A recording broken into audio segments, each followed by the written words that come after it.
the streets at night, alone, in a river of darkness.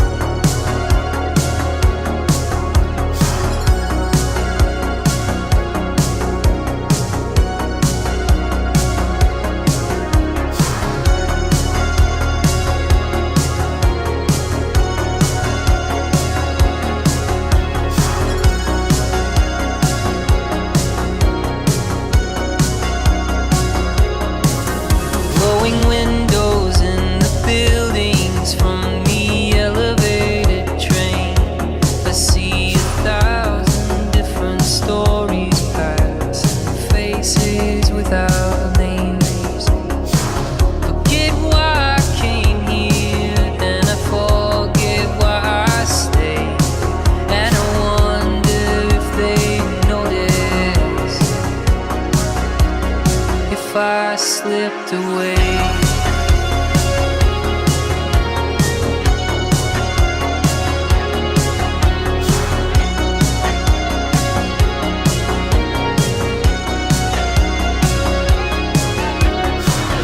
What if I kept going? What if I don't get off tonight?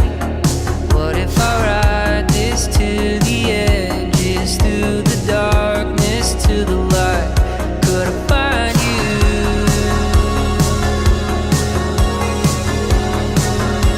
there? Could I find you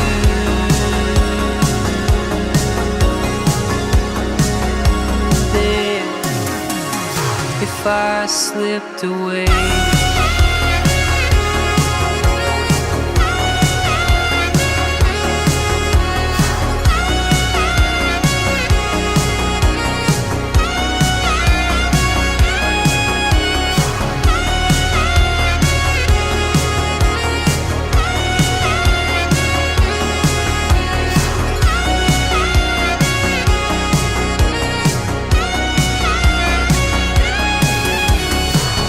What if there's no answer? We're all just hearts that have to fight through the dangers of the rapids, through the darkness to the light. Could I find you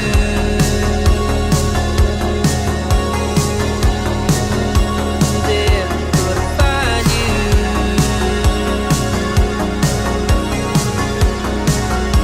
there if I slipped away?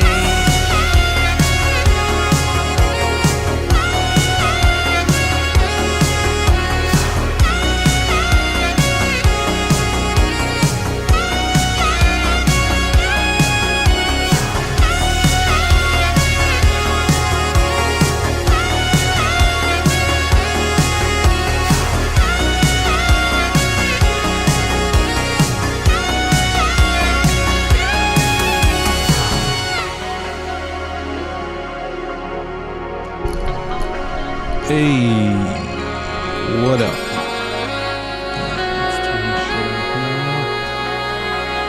I love the midnight, but that is not priorities. Yes, that's not why we're here, my friend.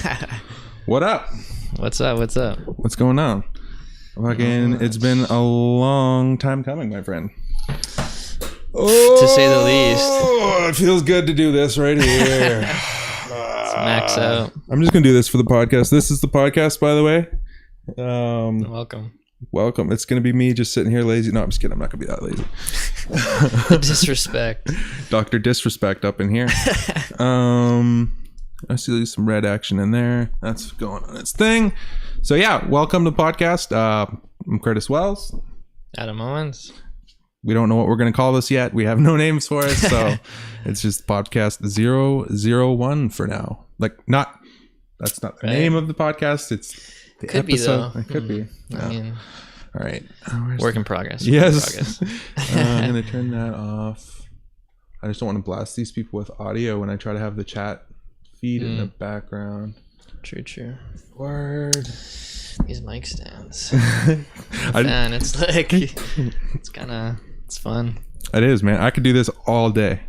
Actually, I did the other day. And all night. Yeah. And late night, early morning. Yeah, it's a little bit of both. It's been some late nights, my friend. Getting everything ready for this has been a lot more than I expected, but I'm ready for it. For the people watching, they have no idea the amount of work that goes into it. All right, you know what? Even for someone who's sort of involved, Oh God, I still dude. don't have any idea. Fuck, Because like I said, you're a fucking wizard when it comes to this tech shit. So I always find that with like most things, it ends up being like a weird culmination of shit where you're like, oh, that's where I can use that. Like, I learned a skill. I got this little thing hiding on my bat belt back here, and then all of a sudden you're like, the utility belt, right? It's For fucking reals, dude. It's bottomless. There's I definitely think that has become like a very, I don't know, like a way that I connect things is always with like nerdy stuff. So the bat belt has become a very big proponent in my life of like making sure that like I understand that each little thing will have its time. You know what I mean? Like I'm saying, as far as skills go, and assets and shit. So that's what I'm saying. Putting stuff together for just even like this podcast, something simple as being like, yo, we need some video. I got some mics. It was some right, and you're like, what else do you need? Content, a million connections on the way to get everything set up, wires galore. Yeah, and then fucking stuff within the computer, which all worked out that I just recently upgraded to like the craziest internet. Like, you're saying, I'm in fiber optic in here now, so it's like just even something simple like that was like part of the culmination of everything coming together for this to work well. Before this was even like planned out, like just coincidentally, you happen to For get real. that, and then upgrade this, and then we kind of talked about it, and then we were finally just like, you know what, fuck it, like, why haven't we started this? Like, what do we need to start it? Like, well, I think keep going. Like before, let's say, people don't know like how much goes into this, where we had this idea like at least like what 5 years ago. 5 years ago now would only be 2012. So at least, yeah. It's like been, when we were like, when we were like jazzed up about the idea. Well, because it was like is the common fucking thing, where it was like, I got a little mic clip here, fucking, where essentially it was like, yo, you're listening to podcasts? Oh, I'm listening to podcasts? Yeah, I am too, right? And then you're like, oh shit, we both have been listening to podcasts. Yes. You're like a couple years already each. Like we've like in our own lives secretly been invested, but we didn't know until we shared it with each other. Like, holy fuck, like, did you watch anime? Yeah. Like it's totally one of those fucking moments where straight everybody up. kind of comes out of the closet and like, but within that there was like a respected interest in it, I think is what it really was. It's like as a creative outlet, because we're both definitely, I mean, for anybody that doesn't know watching this, we're both creative people in the sense that like, well, you're just a straight up fucking artist who draws shit that blows my mind. Not even you broke into painting like how many years ago now? Maybe like 4 years. Yeah, only 4 fucking years ago, and this guy does paintings that are like, yeah, I'll show you some prints in a minute. Yeah, they're okay. They're okay, honestly. They're okay, he says. But yeah, they're a work in progress too. Well, Getting dude, better. I think anything is though ultimately, right? And I think that's the For realization and what pushes us forward as an artist is being like always wanting to get better. Yeah, because I mean, come on now. When you're listening to anybody, whether it's like music or anything that's just like, yo, I'm the fucking best at this. Have you seen my shit? It's the fucking best. That's fucking cringe. I hate when people talk like that. Like, especially like sometimes people do that about like friends. You know, right. They're like, yo, man, this guy. Like, I know they like big up their homie, but especially when people do it about themselves, it's like it's extra cringe. And I'm like, yo, like you must be an only child. Yeah. Like the inflation no one ever, in there like, is something else. And it's funny too, because like my whole thing over the last couple years now is like trying to like be empathetic about it and see it from that side of the situation. So I'm like, how do I see that from their side? Like maybe it's just like the ultimate confidence situation where you just like you are. Yeah, I don't know. See, I'm trying to think it out loud here, right? I'm like, I don't know. Honestly, not even though, because like if I thought I was the best at something, it's like within your little box that you live in, like you think you're the best at something, right? Yeah, But little do you know, someone across the world has been doing exactly what you're doing way longer than you and is way better than you at it. Oh, for but sure. You don't know because that person doesn't have social media or like doesn't whatever, so you haven't Back been in the exposed day, it was to like what they're doing. Straight up, fucking turn them fucking shits off. Where it's like, Tony Hawk doing the 900 back in the day, way before social media and shit. When at the time, I mean, there was probably how many people that were actually doing 900s, if not more, maybe. Yeah, I mean. But it was Tony Hawk that was in the media limelight. He had that X Games on fucking ESPN Sports and everything else live at the time. He tried, you know what I mean? He was the face, still is the face of that sport. Like he's the Tiger Woods of skateboarding. Like yeah, for real. The Mike Tyson. He broke through like and made it mainstream. Oh, dude, 100%. Like and not like with a negative connotation. No, like no, not even. Like you asked, like someone's grandma even. She probably would know who Tony Hawk is. But and she knows the name. That's awesome. But she might even know that the name's synonymous with skateboarding, though. Yeah. But she has no clue who he is. Yeah, but it's like, my kid used to play that skateboarding game or some shit, right? Or like, I bought my kid a Tony Hawk tech deck or some shit. Or like, there's any infinite amount of shit like that where it's just like, I don't know, man. The influence of that shit was crazy during that time. Like, I mean, dude, what would that have been again? Like, I was probably grade 8 or grade 9. I think.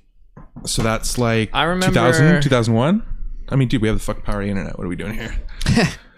Jesus Christ. When we have our intern, we can just get them to just fucking daddy that fucking shit up. Carl, look it up for us. Yeah, like you said, the influence. I remember 99. I started skateboarding right before that boom. Right. Like again, just coincidentally, because like you and my brother and like your guys' friends that would like be into that kind of shit. Like skate culture was huge before it was like, yo, fucking Supreme Tees, hype beast. Well, like fucking, before like, the Tony Hawk boom, right? Yeah, Like you guys were into that, and then I remember seeing like you guys and like Derek. Yep. Like, yeah. Skating and seeing that, and then I was like, "Fuck, what was his last name?" No, let's not say his last name. But yeah. Anyways. But yeah, I remember being super young, and I was like, I saw it, and I was like, hadn't really been exposed to skateboarding like that. Right. He was so good at flat ground. Dude, that kid had some skills, and I remember just like, whoa! It was like the first time I'd ever seen anything like that. Yeah. Right away, I was like, whoa, like I need to get into that, like whatever that is. That was and then the spark to your skate flame, eh? I remember talking to you and talking to Mike about it, and then even what was his name, that other big dude, Brett, fucking or something. Yeah, I forget his, anyways. Yeah.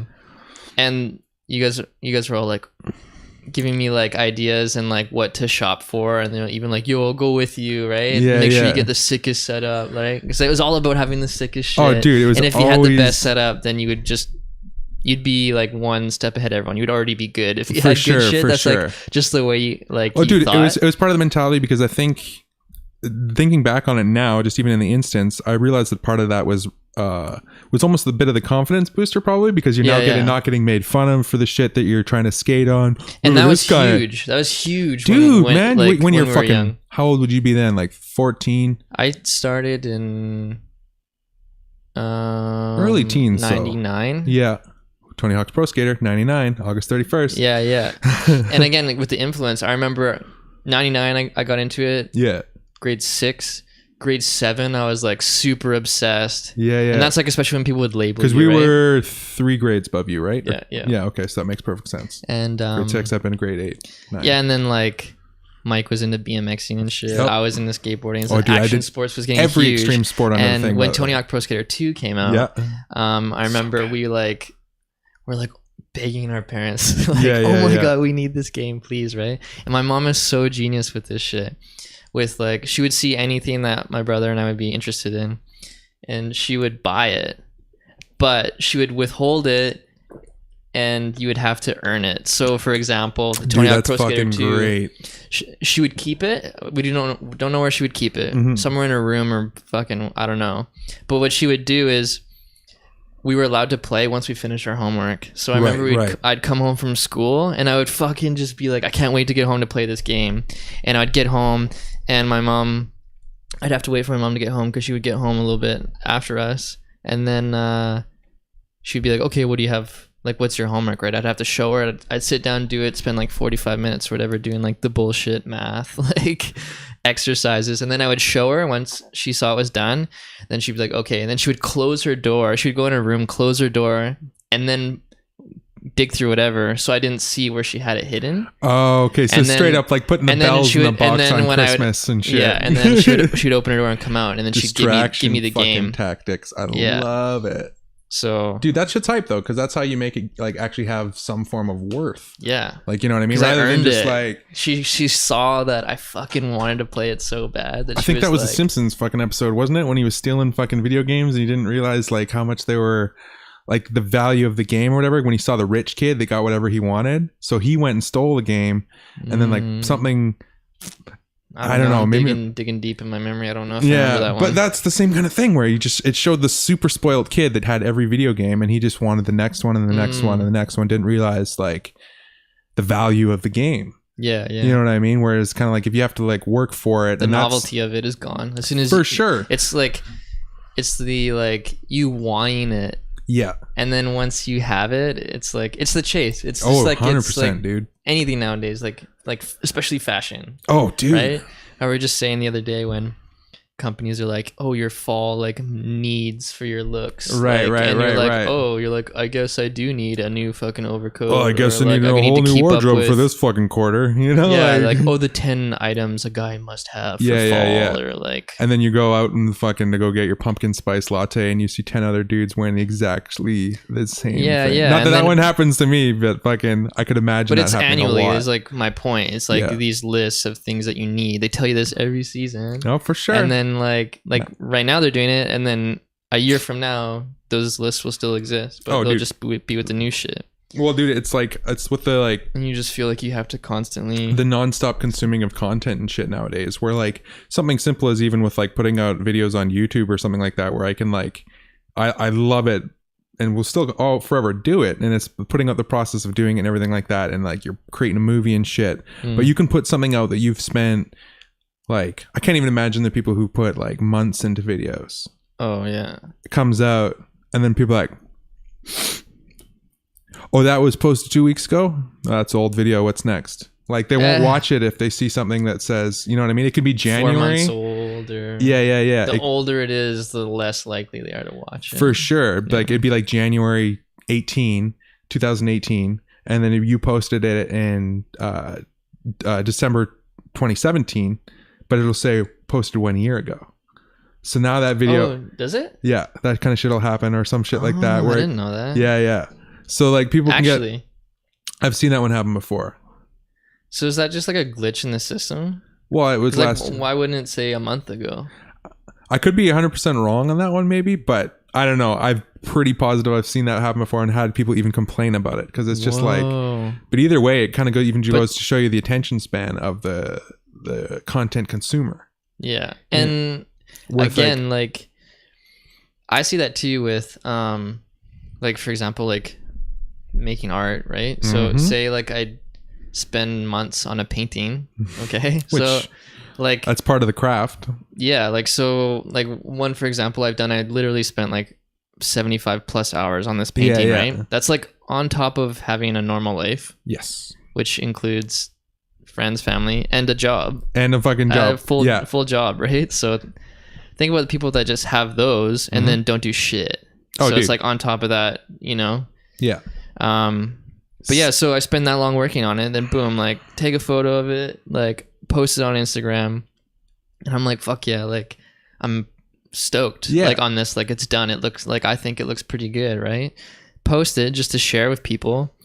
And then it's like people scrolling through their feed. It's like they'll scroll through, they'll see it, and then they may stop on it for maybe like 3, 4, 5, 6 seconds. Ooh, and that's like a long time, like six Mississippis. That's some good engagement, my bro. That's a lot of time, right? For sure. But then they'll like it, or maybe they won't like it. It doesn't matter. Yeah. And then they'll just go pass it to the next thing. It's like that 75 plus hours. Right. Yeah. Right? Oh, for sure. It's not only 75 hours. It's like, but that took me 2 months of my life because right. I only had like spread out over 2 months. I could fit in that much time. So like 2 months of like me working on something is like 6 seconds of someone's for sure appreciation. And then they're just like, bam, next. And then they'll be like, yo, you good, but you take forever, bro. Yeah, and you're like, dude, that took me 2 months to like finish that. What do you think? I'm gonna have a new fucking amazing painting or something done like daily? Like I'm not baking it's cupcakes the fucking on me. Amazon world, my bro. Next day shipping, same day Right? shipping in the States. You're like, Oh, by the way, we're up in Canada for anybody that doesn't know. So same day shipping would just be like, that blows my fucking mind. Apparently that happens down there where you can get, I think they have, I don't know if it was Amazon food delivery, but like they have way more services like the I'm not gonna say the fucking names of the ones up here. I ain't sponsoring you guys, fucking motherfuckers, but like Postmates and shit down in the fucking States or other shit like that where it's just like everything delivered to your door when you need it. Even like convenience. a coworker of mine, speaking of Amazon, but yeah, he has the Amazon Prime, and love it, by the way. Thank you, Amazon. And yeah, he woke up in the morning, 8 a.m. kind of thing. Ordered, it was like an iPod charger cable. I think that's what it was. And he had ordered it online. And before he left for work, like we usually start work around 3, he came to work and he was like, he had it. So he had ordered it around 8 a.m. And then before 2 p.m. it was delivered to his house. Dude, that's so crazy. The same fucking day. I mean, I've had some pretty fucked up instances myself where it was like, even stuff for getting shit ready for this, where I'd like order something at night being like, yo, I need this. And it shows up in the morning at 9 a.m. But speaking of Amazon and Amazon Prime, apparently, because I'm linked, I have an Amazon Prime subscription and everything's linked between Twitch. People can actually subscribe to this channel for free through their Amazon Prime. Because apparently if you sign up for Amazon Prime, you get, it's like 1 free subscription per month, which actually ends up like, because you have to pay for subscriptions on Twitch, I believe it works, so that basically it ends up helping out the actual creators. So yeah, it's an interesting thing that I'm still learning about all this shit myself. So, but you want to help out this here this Palmcast, as they would say on your mom's house. Yeah, there's ways to do it. So, but yeah, this is a little tangent that I was making there. But yeah, it's crazy, man. Like convenience world, where the one thing that always brings me back, I was joking about this on the vlog the other day where I was doing the old back in my day. I was literally caught myself saying that. You can almost say that. Yeah, I guess I am kind of old balls. So gonna be 31 in December, by 30 fucking 1. Yeah. But hey, look at this mic droop. That's gonna be tightened up. But I'm clipping my mic input. That's what. Okay, so what I was gonna say though, being old and with the convenience factor always makes me think back of buying albums, CDs. Oh my god, yeah. When it would be like you get A&B Sound. Oh, bro, down fucking Surrey. Yeah, we just dated ourselves. People listen, they're like, "What the fuck is A&B Sound?" That's only for like I love the people that are like 25 and older. Yeah. For real. Dude, going there was like a fucking trip to like Disneyland or some shit. Fuck. Like, yeah, straight up. The nostalgic feeling of going into that place, the gems that you would find. You're like, yo, VHS. Yeah. It's like Blu-ray didn't even exist yet. Or like when you get your heart and soul crushed by the double disc album that was way too much money. You're like, but fuck. Yeah. Bro. I can't even remember the ones off the top of my head. I just remember that happening so many times when you'd go there with your like, your allowance or Christmas some shit. Money. Christmas money. That was like my shit. For real. Yeah. And then fucking you'd find all these like fucking crazy little things. You buy your fucking album. And like sometimes, a lot of the times, because I was into fucking like really, not even that obscure shit, but I was into a lot of metal, obviously, right? Used to play in metal bands, the whole 9. And just being honest, it was a really good band. Facts. Facts. Fucking just dropping fucking fluff bombs here, eh?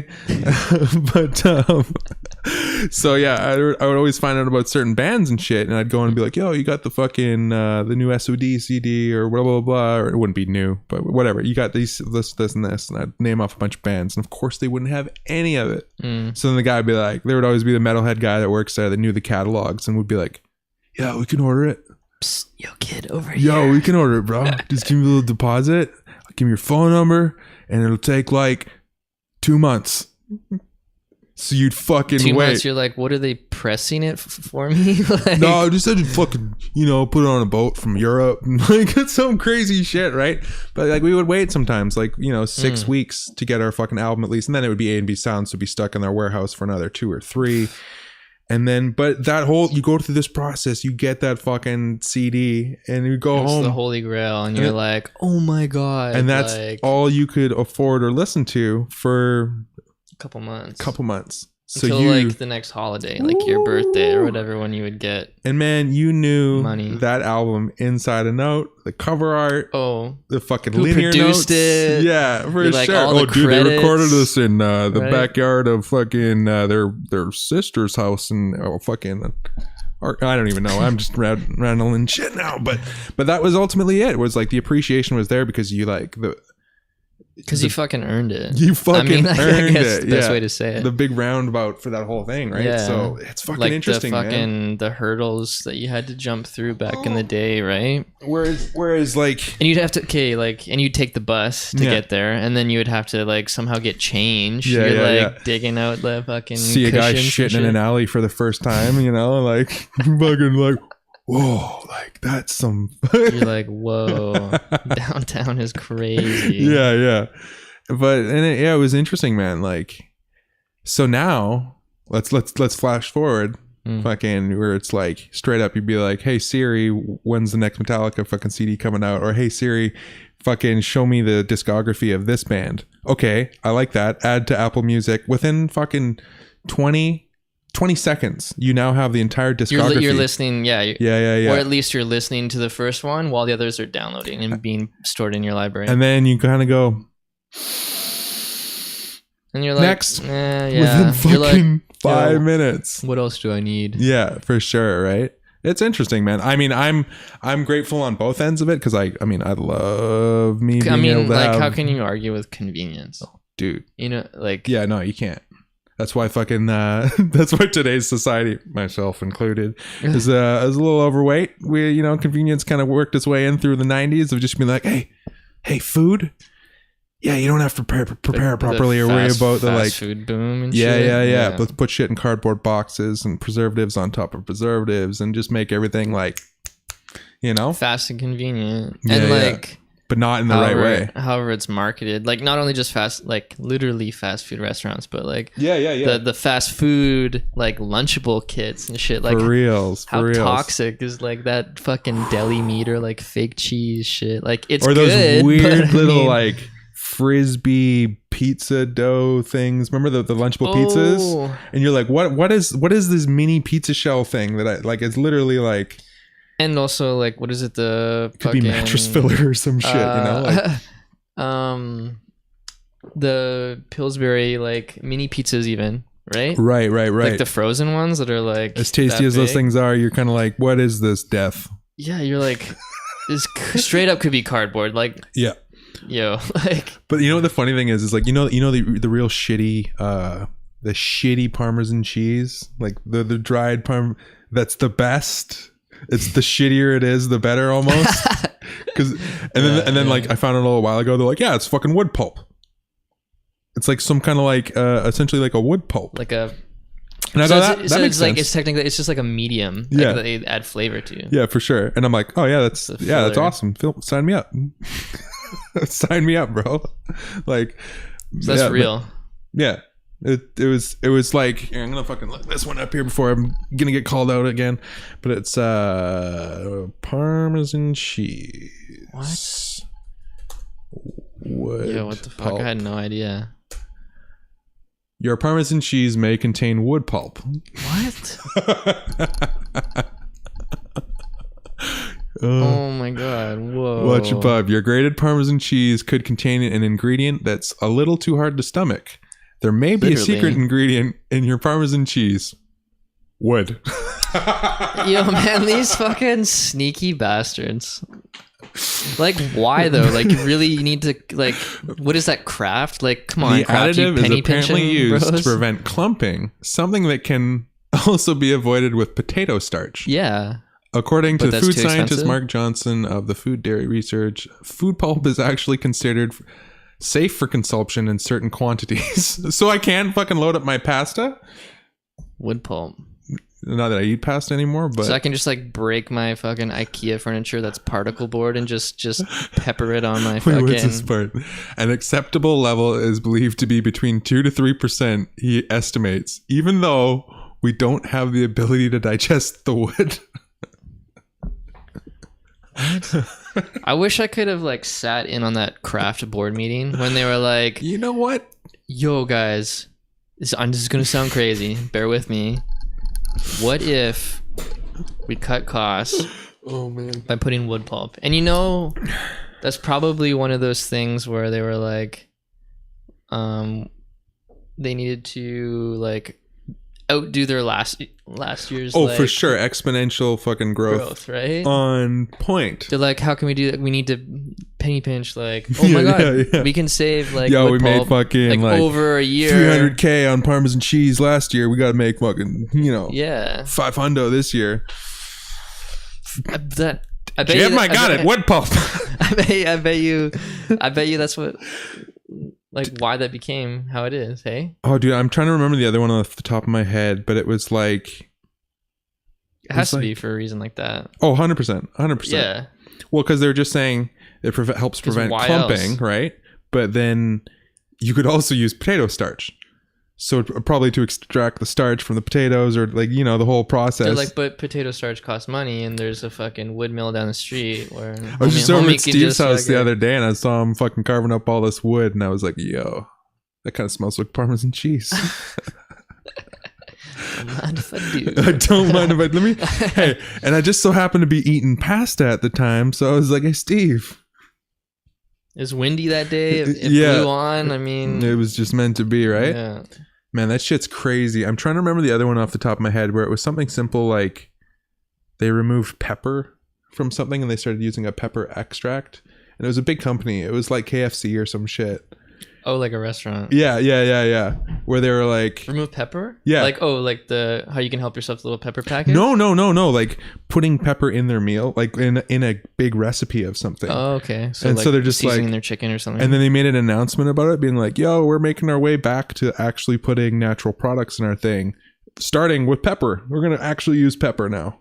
And you're like, but Wait, what were you? that's like the What? pepper, salt. It's like the What? basics. Salt of the earth. That's fucking like, It's I mean, like you that's, weren't even using that was a saying because it was a bit rare, but you know what I mean? Salt and pepper. That's a Staple. saying, a staple. That's a and commodity. it's like cheap.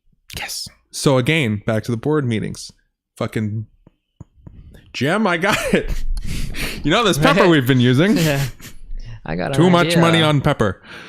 Yeah, it's fucking crazy, man. So you like it's definitely just that ultimate exponential growth game of just like fuck, man. Like when does it end? At what point when you have all the world's money? Is that it? End game there? Or is that I guess the shit now we're seeing when they're just like, yeah, we gotta close 600 stores and fire. That's crazy. It's never like a little bit at a time. It's always something huge like that. They're like, okay, next month the fucking 500 stores are closing down. Dude, I didn't even like before I even caught wind of it, like Future Shop was gone. Yeah. It was like it's no longer even a thing. I was like, oh, they're closing it down? No, it's gone. Everywhere. Yeah. What else? It's is Best like Buy that? Yeah, Best Buy. Oh, excuse me. What else? Something else. Oh, Toys R Us. Yeah, we were just That's talking about the other that new day. one. What? And is that actually gone now? Is it gone? Like, can we go get toys for cheap or? I don't know. I Yo. just remember hearing about it, but See what they didn't give me this What? thing. I don't have a little on this. This is why this guy's doing Little- this. A little tightening guy. doohickey. What a bunch of. You don't. We ordered the same suspension mic stands, and we've noticed like a handful of similarities already. It's so funny. similarities and differences, and we ordered the exact same thing. Yeah, I said similarities when I meant differences. Thanks for catching me on that. No, I just added on because I mean they are similar. Yeah, so I you're know. not wrong. Well, it's just so funny. Fucking actually, 2 seconds. I gotta grab a wrench and tighten this to the tiniest bit because it's flopping. It's fucking loose, eh? What's this shit look like? Big old fucking beast of the microphone. Yeah, strange it wouldn't have that. I mean, you think they would. It's super important. I mean, it's only to just keep it supported. Yeah. But yeah, no. Perfect world, people. Perfect. I mean, I guess I can't expect too much for a $20 suspension stand. But, you know. Oh, sorry if that was loud as fuck for everybody. There we go. I'm back and I'm kicking everything. I'm too large for the world. Story of my fucking life, dude. Yeah, fucking man, there was like a whole bunch of shit that we were like gonna talk about, and then we're like, no, we can't. We got a podcast coming up. We should probably shouldn't talk about that. Oh yeah, like this morning. So woke up, just normal day, and then knowing that we're gonna come and start this, I was kind of just packing up the stuff I needed to bring. And then talking with my dad, and my dad's like, so what are you gonna do today? And I was like, oh, I'm gonna go hang out with Curt. And he's like, oh cool, what are you guys gonna do? And I was like, oh, actually we're gonna try this podcast thing, we've been talking about it. And I was like, oh, you know what podcasts are, right? And I don't know, like maybe he didn't fully know or whatever, giving him the benefit of the doubt, but he's like, oh yeah, I know podcasts.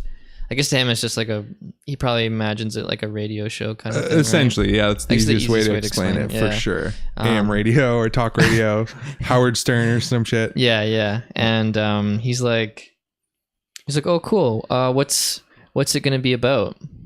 And then right there at that moment I realized, I was like, oh, he doesn't listen to podcasts. Yeah. So I was like, oh well, I was trying to explain it like, well, it's not necessarily about anything. Like, it's kind of like what's so cool about it is it's spontaneous in the moment. I was like, well, basically we just sit down and you just like how we are right now. You and I are talking in the kitchen, straight up unabashed conversation.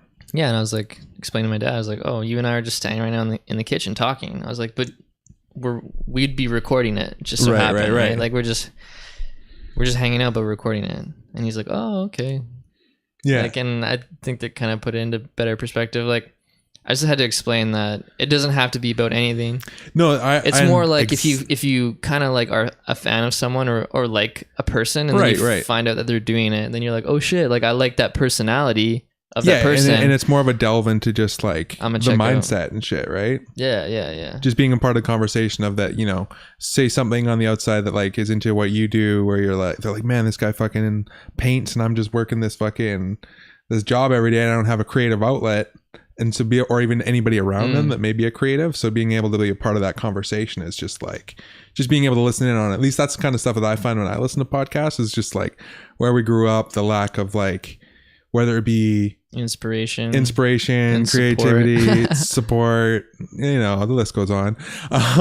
So you start finding all this shit in podcasts where you find people that are, relatable to the sense of how you're thinking or what your outlook might be, that you may not be able to actually like go down those roads with anybody, you know what I mean? So it's a good outlook to that, where it was like kind of the same thing where I had a couple people be like, oh, like what's the theme of your podcast? And it's just like but like I listen to quite a few podcasts, but thinking about it, none of the ones I listen to are themed. So I guess curious where the idea that people have that they have to be themed, where does that come from? Well, I don't know, like The Fighter and the Kid, is that because that's on US or ESPN or whoever is sponsored by or something like that? Because it's essentially like this. But they talk about fucking anything and everything, like as all do. So that's when people are like, "Oh, is it themed?" And you're like, "But why?" The only themed one I can only talk about something like a fucking theme for so long. Yeah, you know what I mean? The only reoccurring theme podcast that I really know of is Your Mom's House, and that's with farts. That's kind of their theme. Straight up. They're fans of that. No doubt. Fuck. But yeah, it's interesting, man. And that's definitely like one of my favorite things about podcasting is just like once we'll be able to start getting some guests in here and people that we're interested in is that being able to delve into their mind and be like, you know, like, yo, put your phone down, like let's just talk and shoot the shit and like find out maybe how you got to this outcome that we never would have been able to like foresee or even think of, right? You know, like, and I think that's the beauty of obviously conversation, which isn't had a lot of times anymore. You know what I mean? Just like people don't know how to conversate nowadays. It's all small talk. It's like one word answered like via text, or like people see you out and about. Chill. And like don't even like if you like talk to like a stranger, it's people are like have their guard up right away. They're like fucking stranger danger. Like I don't know you, sure. Like, but I don't know. That's just kind of how it seems. You know, the way like social media has affected it nowadays, where people maybe, would rather going for the likes rather than fucking giving the people. Portray themselves a certain way, and they live through a screen that like they're so used to sharing things like behind the glass, I guess. Right. That like when the someone face to face, people like it's like overwhelming for people, and like they get weird and like they don't know how to interact with people like normally. That's one of my favorite things ever is when you just like give a person a genuine like actual question into their day and shit, and they're like, what? Like, or when you're like, hey, hello, like, hey, what's up? Where people like they just look at you and they're like, I don't fucking like, you know, they're thinking I don't fucking know you. Like, why are you 100%. Why are you saying hello? Like, I had the one where I like kind of like burst the bubble on this girl that was working at Panago the other day. I was going and picked up my Tex-Mex chicken salad. Ooh. And it was good. That sounds good. Yeah, it's real good. And I went and picked that shit up, and she was just kind of like looked like she was a little glum or whatever. And I just like asked into her like, how's the night going and what's like, how's just genuinely, I don't remember exactly what I said, but it was in the moment, like actual asking about this person, and she was just like lit up, and then she's actually like, oh, did you know that we're celebrating Diwali tonight? And then so she's working, so she's and bummed? She's working, and she was bummed about it. And the next thing you know, like I'm like, yo, I don't know, like she starts like I got into it with her, right? So she starts explaining to me the background of Diwali and all this other kind of stuff, where it was just like most people would come in and be like, yo, give me my fucking pizza. You forgot my dips. Got my fucking dips, you know, like, so it was just like, it was interesting, man. Like, it was just like, it's 2 minutes out of my day, but it was just like, she was stoked, you know, and that might've been one of those things where she was like, oh, at least now somebody was like interested, and like, and like, again, judging off of like how people are looks or say you walking in, she would have been like, whoa, like never would have thought I would have a conversation with 100%. this guy, right? Like, oh dude, you I just get as that easily could have just walked in and out. Yeah. But you were probably the last person she thought that would like, for real, be like, yo, like, you good? Like, what's up? Yeah. And then she's just like, oh, actually, you know, and then you kind of get it over too, though, that she was just like actually kind of happy that she was working on Diwali, but she was just bummed in the moment because like I guess she like had nobody to talk to or like the other kind of thing. Oh, is she alone? Yeah, I think she's pretty much alone working there, right? So then she was kind of like, dude, you need someone that like, no matter what you're doing, if there's someone there, you can like make any task fun. Oh, 100%. Like it could be like the worst like shitty thing, like dirty job style, you know? Right. As long as you have someone else with you to like lighten the mood and like make it fun. That was the key right there, because I was gonna say unless the guy's a dick or she, you know, or you know, hey, we're no fucking or Zen or what is Zer, it? Zimzer, fairy dust and what are they, fucking unicorns and shit. Hey man, you do what you gotta do. You do what you gotta do.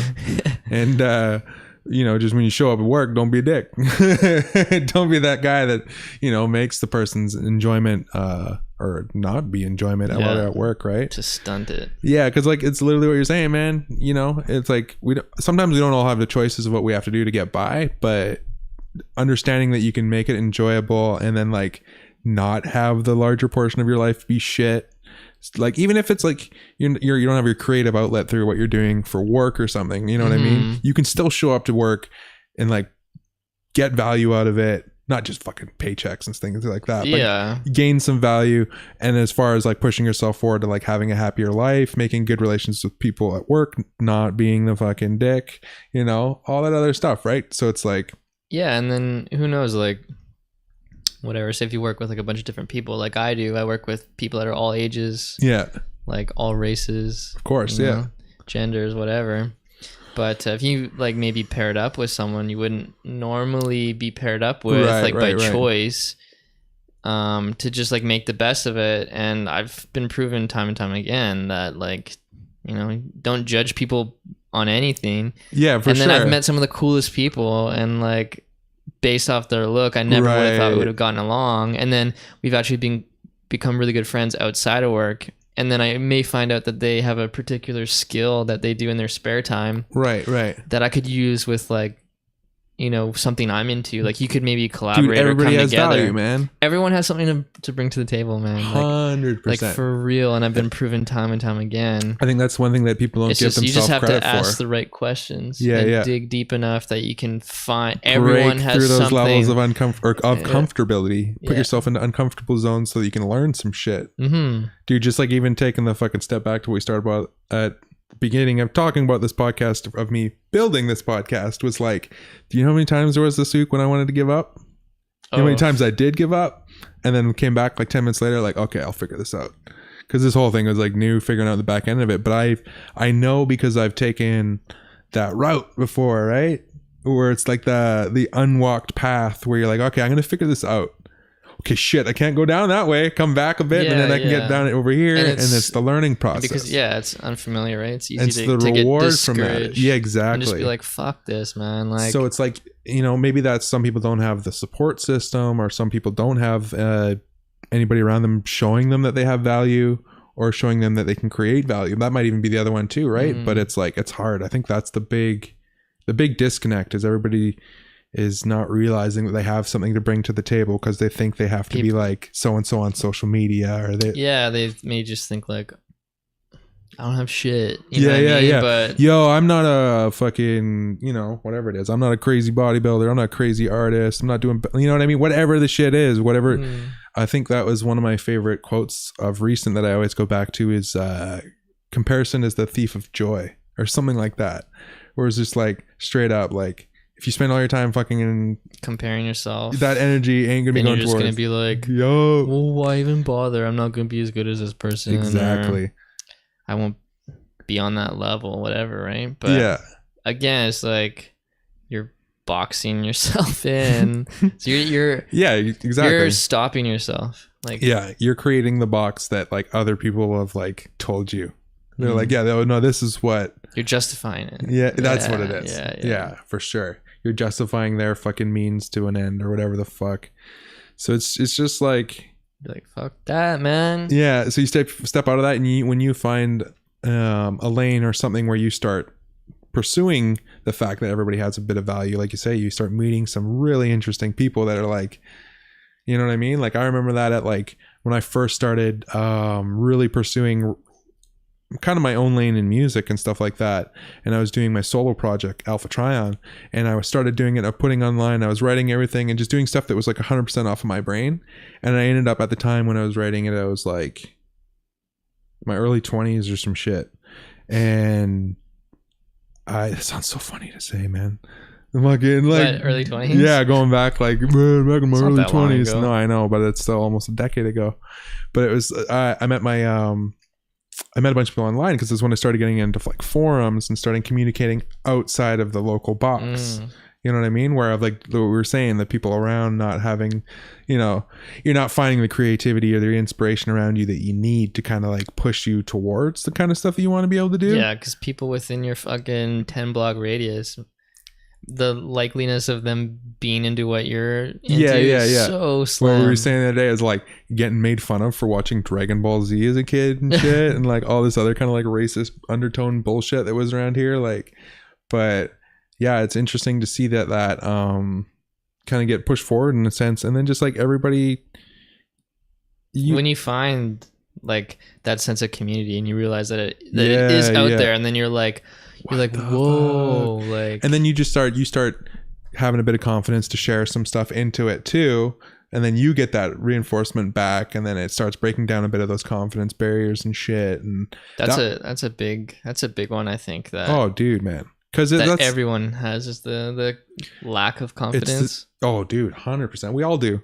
Every single one of us. I think that's one thing that like most people don't realize is that there is that human instinct, that human feeling. We all have it.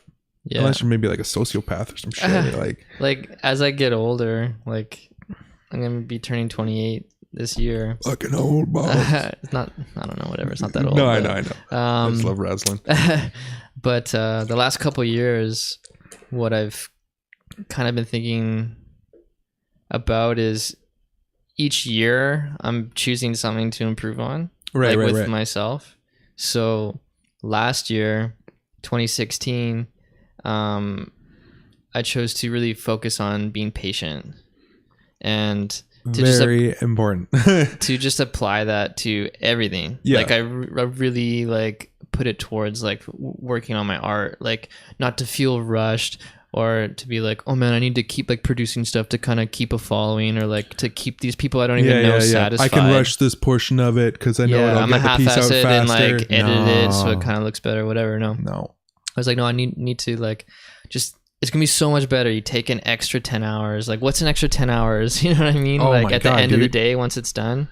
For a lot of people, that's fucking the basis of work or whatever, right? You know, an 8-10 hour day of something that they're not even into. So it's just like another day, right? Another day, another dollar. That's a fucking saying, man. And so what's another fucking day of it started with my personal stuff. So working on art, and then I would take it to family and friends and just be more patient just with people in general, like you know, like people get road rage or something because yo, what the fuck, it's a red light, bro.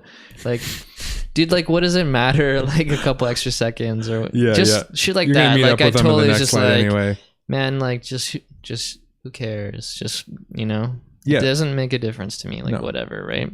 And then this year 2017 was confidence. That was the one I chose. Right. Like I should be more confident, like with everything I do, you know, like we all got value. I always like would rather be like behind the scenes than in the spotlight or something, because like man behind the curtain, you know. Just because I wasn't like confident, like with the Bob Ross behind the afro. With like shit I did, right? For sure.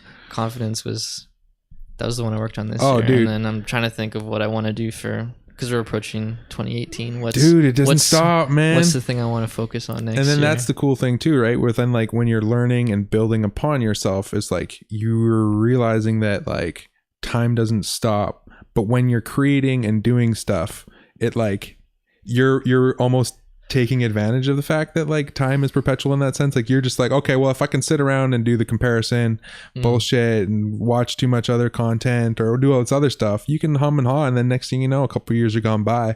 Right, to just become like complacent. Exactly. With just so you can almost anything and everything, right? Where you just like you get so stuck in like a certain routine.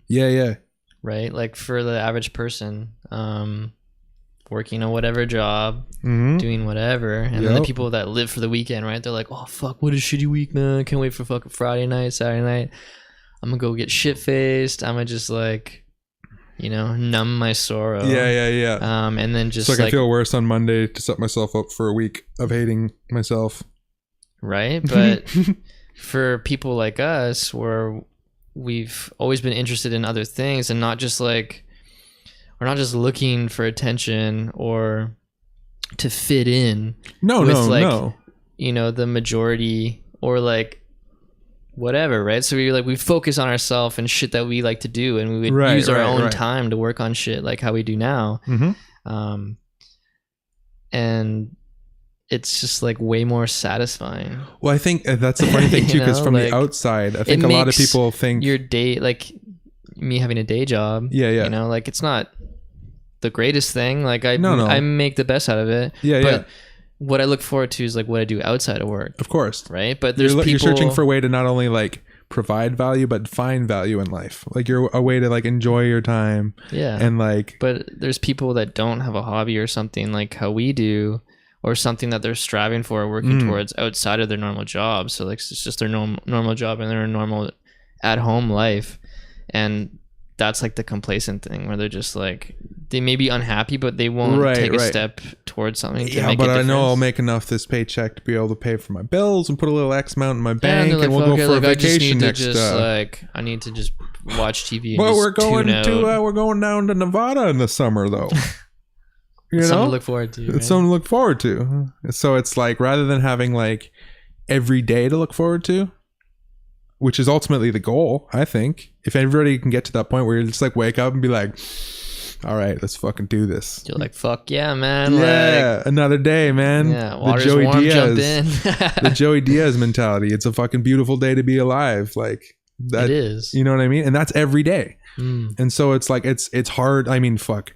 I've struggled with anxiety and depression fucking my entire life. It's never been better though, because I've been in an instance of like removing myself from certain instances or only being in a place where I want to be doing the things that I want to do.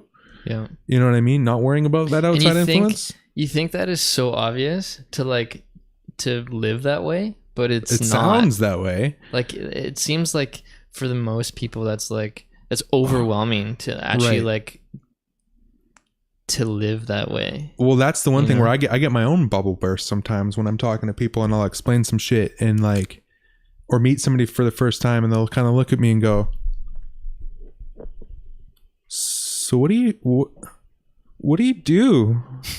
What is it exactly What do you do, man? And I'm just like, well, you know, what don't you do? Yeah, man? it's- This guy, seriously, this guy is a fucking jack of all trades. hey man, it's the bat belt, right? I find something I'm into and I'm not gonna half-ass something. That's always been one of my big things. If I'm interested in something, I'm gonna go in. Mm. Right. So but it's the ability to not be afraid to do that, I think, is like, I don't know what holds a lot of people back, but like when I'll explain what I do or something and then people kind of be like look at me like, you can do that, you can take that road, Yeah, I think it's just you can pursue things that you want to do. I think what it is people don't know where to begin. Oh, 100%.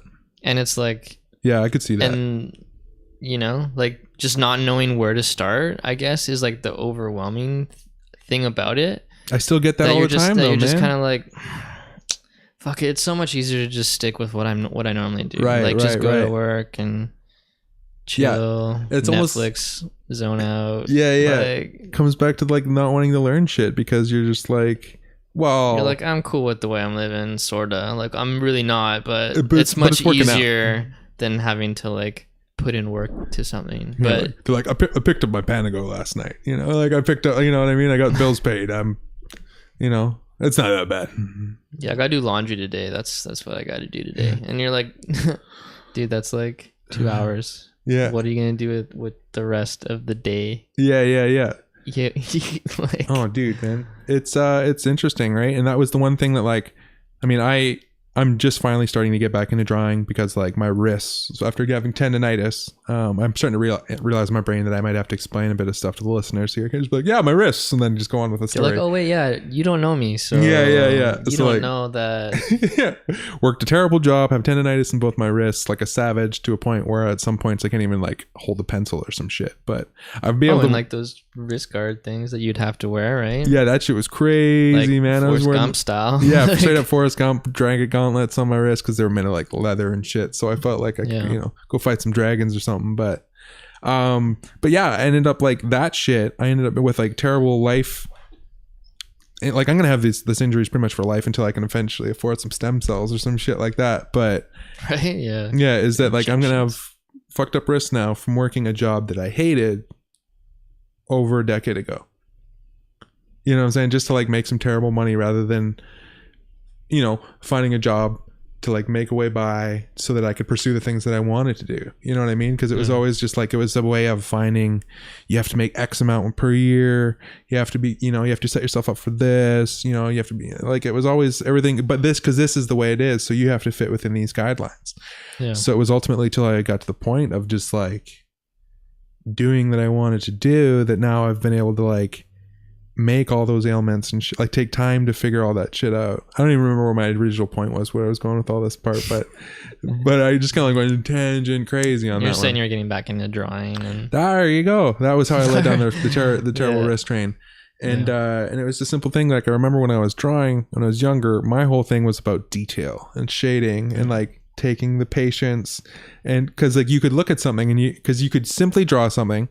And then you go back to the original thing. We were both like, it sounded like we were both very similar in our drawing styles, where you would try to copy something the best that you could. Yeah.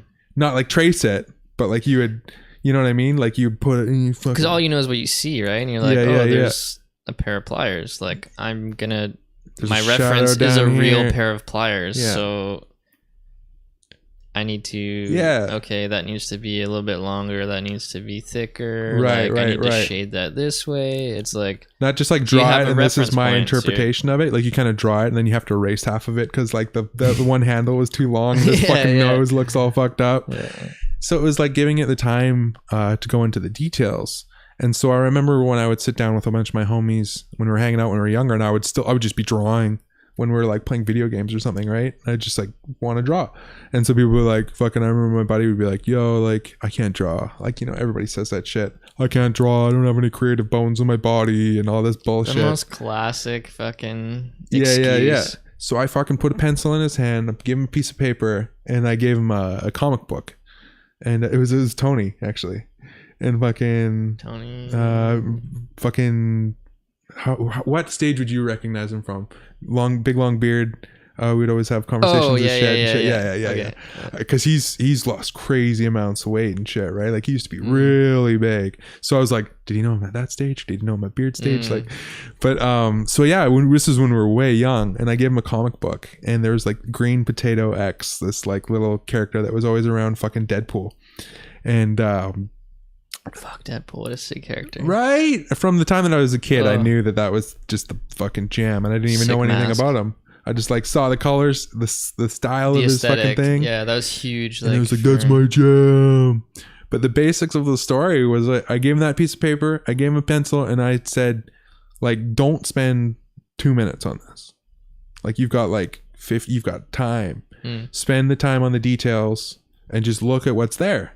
And he ended up blowing his brain. And I think I've got the drawing somewhere. Oh shit. Yeah. Where he was, and it was just like, and he was just like, I didn't think I could ever do something like that. Yeah, because like, no one had like fucking challenged him or supported him to do it, right? Yeah, so. Or give him just a little insight into it to be like, oh, okay, that's how you would go about that, right? Yeah. So, and then I think that's what the internet's doing for everybody now. It's why like kids are doing the fucking triple flips and fucking on flat ground and quadruple flips and all this kind of shit, like on fucking skateboards. Yeah, especially with like those kind of action sports, like, oh my god. Okay, so yeah, right. Remember that skateboard video? Yeah, right, girl. The girl video? Yeah. That video, I remember it was crazy because Eric Costin, his last trick in his part where he 3-flip nose blended that handrail, right? And that had never been done before. No. So it fucking blew people's minds. But once you see something and you're like, holy shit, he just 3-flip nose blended that handrail. You're like, that's fucking insane. Like you'd never seen it before. So you like could only imagine how hard that would be. But you now know it's possible. So you would see it and then kids would be like, oh my God, I need to try to land and learn that myself, right? Yeah.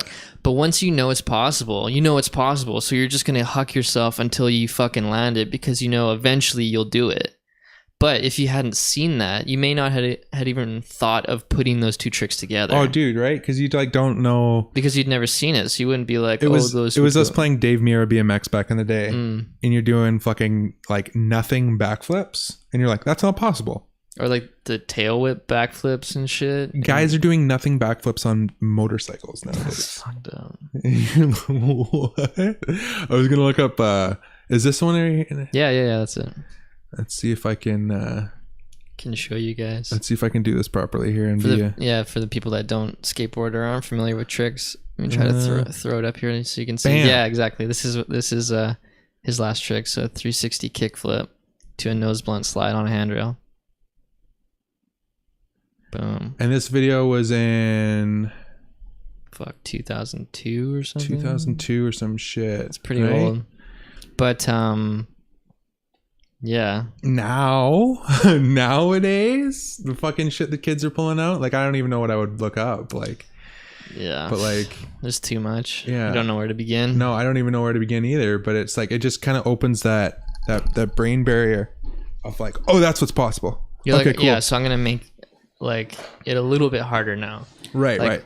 You're like, whoa, that guy did like again, like flip. What was it? Really sorry. I think that skateboard video. Mark I'm Alpiard. the worst for titles of things. I just like oh, the video that had this. Yeah. You remember Mark Alpiard, right? Pro skateboarder. The name escapes me. Okay. Anyways, again, I remember when Flip's second video came out. I think it was Really Sorry. I went into a skate shop and this guy was like, "Dude, have you seen this video?" It had just come out. I was like, "No," and he's like, Mark Alpiard did kickflip, backtail, big spin on a handrail. And I was like, what? You're trying to like process it and see it in your head. And you're like, I can't even see it in my head. Yeah, because like that was a trick that was like would be insane on a flat ledge. Yeah. Like let alone on a handrail, right? So like he was like, yo, and I was like, oh my God. And I just bought it. Like that sold me because I was like, what does it even look like? I've never seen that before, right? Dude, that's so nuts, man. Because like that was one thing that this one YouTuber that I watch, he's a skateboarder, as John Hill, and I fucking love his videos. He's like pushed me to like get my editing and stuff better because the amount of time that he puts into his editing, let alone his skateboarding, is just insane. But having said that, he brought up a point one time. Is he a pro skater? He's a pro skater, yeah. And fucking he's signed by it's like a newer company of another guy that was got to start from YouTube, now has almost a couple million subscribers and has like a bunch of his own companies and shit.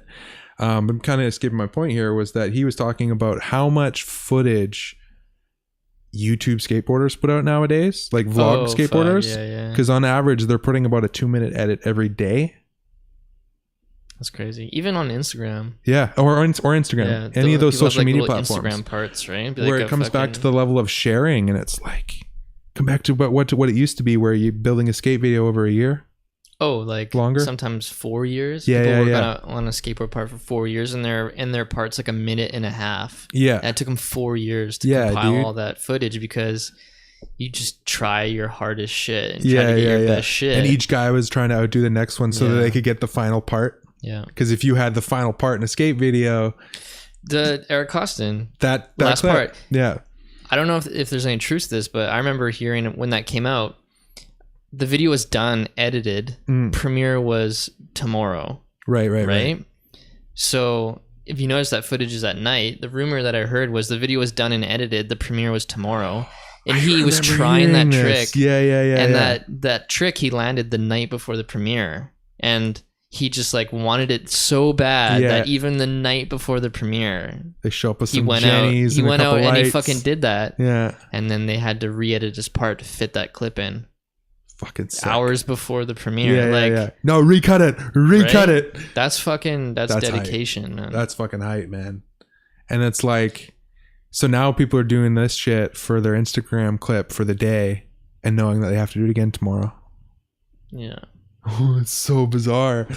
Like, but again, like with skateboarding, it has to be like fun though. Like you can't think of it like, fuck, tomorrow I gotta do this, because like I may not land shit tomorrow. That's like crazy. Well, I think that's also takes the fun out of it. But I think most people these days, because of it's the community feels back because of social media, that people have fun again.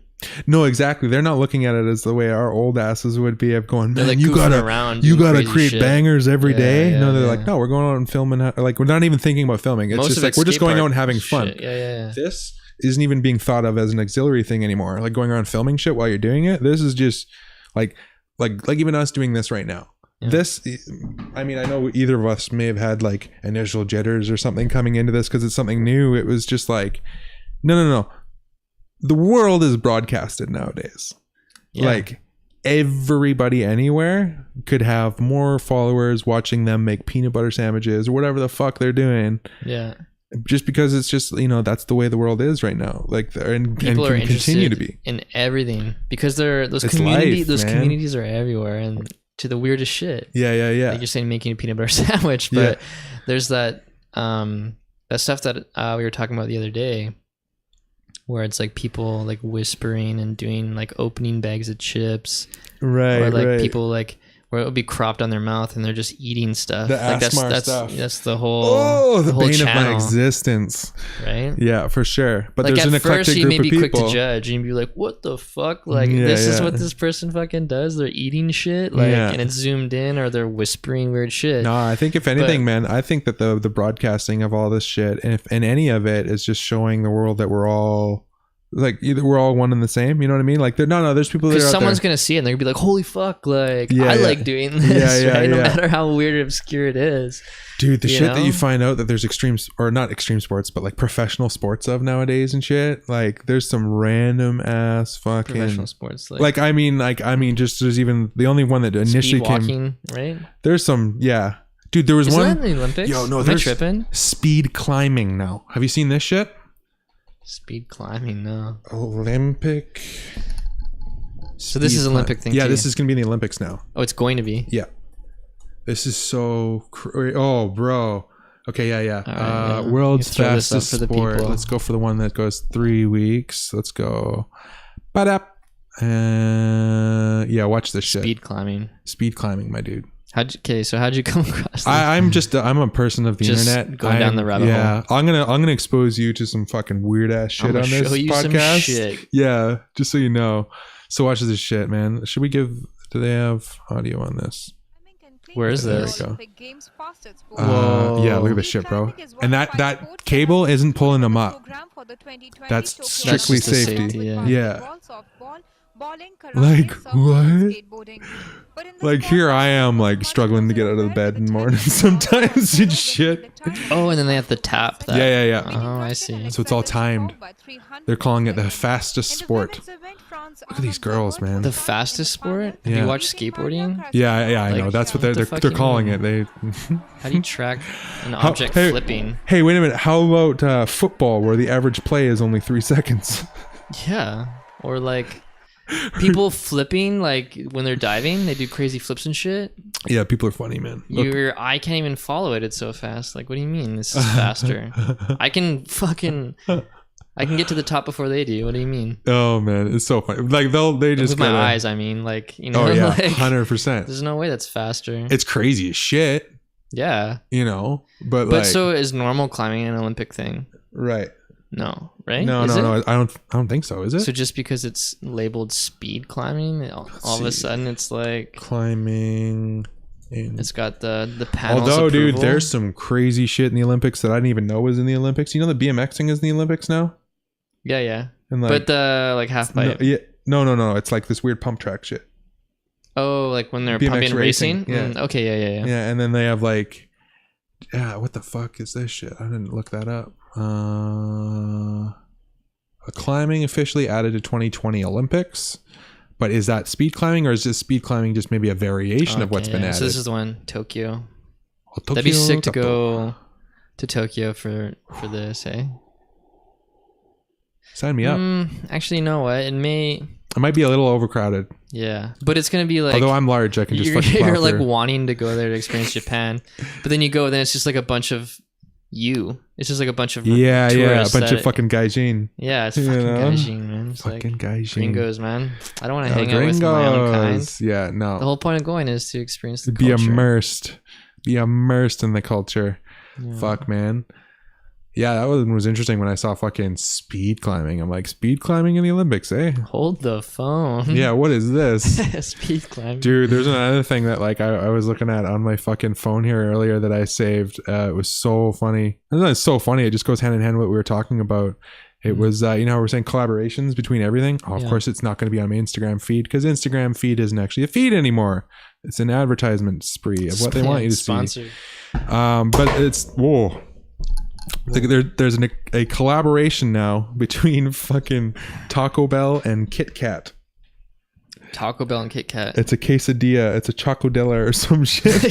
Chocodilla. Yeah, that's what they're calling it, man. They're fucking straight up made like a chocolate quesadilla. Dessert. No, what I saw, it like had like, I don't know, it looked like it had cheese, melted cheese with some chocolate in it or some shit. Like, I don't even. A savory dessert. I don't even know, man. So collaborations are on a rampant spree nowadays, man. They're only limited to what you limit them to. They're only limited to your imagination. Yeah. Fuck, that's I guess so that's crazy. the glory of it. Yeah, dude. Fucking, there's somebody sitting at meetings just being like, like eating his fucking Kit Kat. But really, like those weird things, like you're saying, like, what was it, Doritos? Yeah. In Taco Bell? Doritos Taco Bell. But it's the name brand, right? So people see like Kit Kat, Doritos, and they're like, whoa. Like, yeah, that's true. I'm not gonna not try this, right? It's those names that have been fucking burned into your psyche since you're a child that you recognize, right? So anyone that knows that name, the king corporations that like, once they find out about it, will be like, well, I gotta try it once. You know? The ones where you like know what the logo is before you can even like understand shit fully as a kid. Yeah. You're like, oh, that logo, that color scheme. You're like, oh, but I've seen that logo. Yeah. Yeah. Where do I know that from? Right? Yeah. Fucking McDonald's sponsoring the Olympics, all that kind of shit, right? And you're just like, oh, well, Just saying. Them athletes are drinking Coke and eating McDonald's, so right. Oh, and they use Tide. Oh, okay. The official sponsor of NASCAR. Yeah, no fucking shit, dude. Oh man. Or like Gatorade, Powerade. True. What are other weird ones that are like they brand it as like the official sponsor of the NHL? Right. It's like right. Tim Hortons. They're somehow involved in I'm shit. so far out of fucking culture nowadays, but yeah, it's just I know what you mean, man. Where it's the official that sandwich. Like when you go and like you're drinking your coffee, like you're low key like, yeah, I'm now connected to the NHL. Even though I don't play hockey. For sure, go home. Like go home and work on your fantasy hockey team. Yeah. Don't go play hockey. No. No. No. We wouldn't want to do that now, would we? Fuck, man. Oh, yeah. It's fucking crazy times nowadays, man. Fucking, and like the non-stop consumption, I don't think is going to be helping anything with people going out and playing sports or fucking. Just like again, like non-stop consumption, advertising and stuff. Mm-hmm. Man, driving across, when you go across the Alex Fraser at the end, right? They have that big fucking like screen billboard. Oh yeah. And then they added one when you go across the Queensboro Bridge. They have that now. Right. Holy fuck, is that distracting? Oh, I know, 100%. I can see that screen that's right off the side of the Queensboro Bridge when I cross the Alex Fraser Bridge. I can see it in the distance because I can see it. I can see it fucking flickering, fucking lit up, fucking. And like, it's crazy they can get away with that shit because it's actually so fucking distracting. Like, a person is not gonna not look at a screen. Oh god, of course not. You're gonna be like, you know what I mean? Like, throw up an ad of fucking, good looking girl, boom, nice big like smile or some shit. Pops up. Like, it could be anything, like a fucking burger. Like, it's Oh, just. I know. It's I'm just saying light. in the light instance catches of your something attention. that, like, yeah. But like, how can they fucking have these ads like that, like just in your face while you're driving? Like, yeah, how many accidents bizarre. have been caused? Like, I think, yeah, like, I'm a fucking... good driver. I think, Yeah, like, yeah. Even I'm like, well, fuck, I can see how someone could get into an accident, and like, there's some shitty fucking drivers. There's some really fucking shitty drivers out here, man. And I hear that from people that like have like come here from like around the world and stuff. They're just like, yo, I thought it was fucking bad out in LA. This shit is stupid. I was talking to a guy, not traffic wise, just quality driver wise. Yeah. I was talking to a guy at work the other day about it, and sometimes we have people from the AM shifts volunteering in the PM, which I work, and I hadn't seen him before, so I was talking to him, and I was like, "Oh, you from the AM?" He's like, "Oh yeah," and then talking to him, he said he just moved here from Calgary 2 months ago. Yeah, 2 months ago.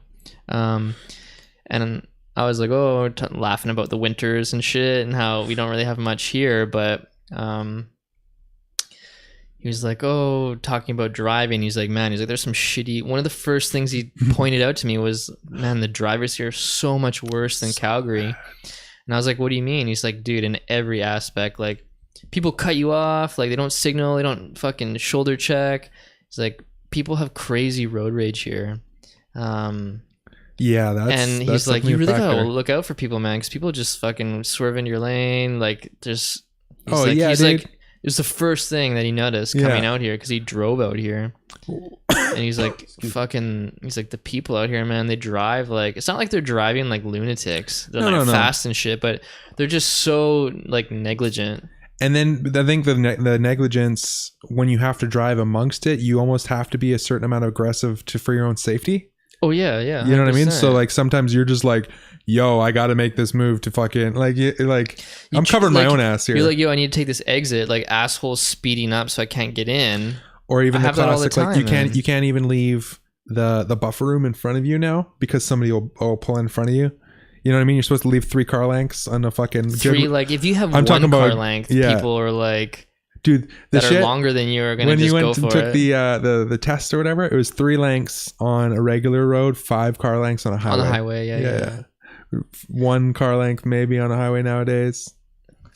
And crazy. Like, and it'll be like that when it's fucking pissing. Yeah. Crazy rain. For somehow. And you should have like 6, 7 car length. Like, yeah, I think you should be fucking far away, man. Because like, again, if you see that faster sometimes, if you see that lit up fucking billboard ad. And you're not paying attention, it's raining. Boom. Yeah, it's fucking crazy, man. Speaking of smoke, I bet this is like a delicious vape pen here. You want some? Yeah, what's this taste like? It tastes like delicious. What do we got in here? Just a little fucking, I don't even know what it is. A little shatter of some kind. Delicious though. Again, loving the technology age. Taylor Gang. Yo. Gang. Yeah, I've had that one for fucking ever. The wrappers peeling off of it because I've had it for so long. You've used it so much, right? Yeah. But hey, man, still that's fucking sick. works. You got the fucking TGOD, man. Yeah. Taylor Gang or die. I ate that shit up fucking a while ago, but like, I was always about, as soon as I found out about like the vape pens, and just like I've always been interested in like technology, right? I'm always like, whoa, what's next? I was always the kid that like fucking had a mini disc player or fucking Dreamcast because they're virtual memory units. Game Boy. Yeah. All the like, whatever the kind of like slightly different tech there was. And then like, as soon as I heard about vape pens when like, when G pens came out, I remember being the first person to get one. Before G pens came out, there was even other brands. Oh yeah. It. But G Pen was really the one that hit it like, with the marketing. Hit the market where they were collabing with fucking obscure brands and artists. Like the one he has, the Taylor Gang one. For the people that don't know, Taylor Gang is like Wiz Khalifa's crew. Yeah. They were one of the first. Brilliant marketing, man. Yeah, well, they were one of the first groups that I saw that did that. Oh yeah, and then the fucking Action Bronson collab. Yeah, the Action Bronson collab, and then they collabed with Snoop Dogg. Which I mean, why wouldn't fuck? You? That just makes so much sense, obviously. But like, holy shit, Snoop collabs. But like, I remember that shit. Even being in the metal scene, I would see the most random bands getting fucking packages from G Pen, all this kind of shit. You know what I mean? Like. Yo, fix this shit. Yeah, you're falling off. Fucking here, I can even give this a little mute action while you're. Or can I? No. Oh, we're just having a little mic action. Oh yeah, you're gonna have to loosen that and then push it all the way back. Bear with us. Yeah. We'll be good. Here, I'm just going to put a pad on your mic so it doesn't kill people's ears. Actually, yeah, you're smarter by doing that.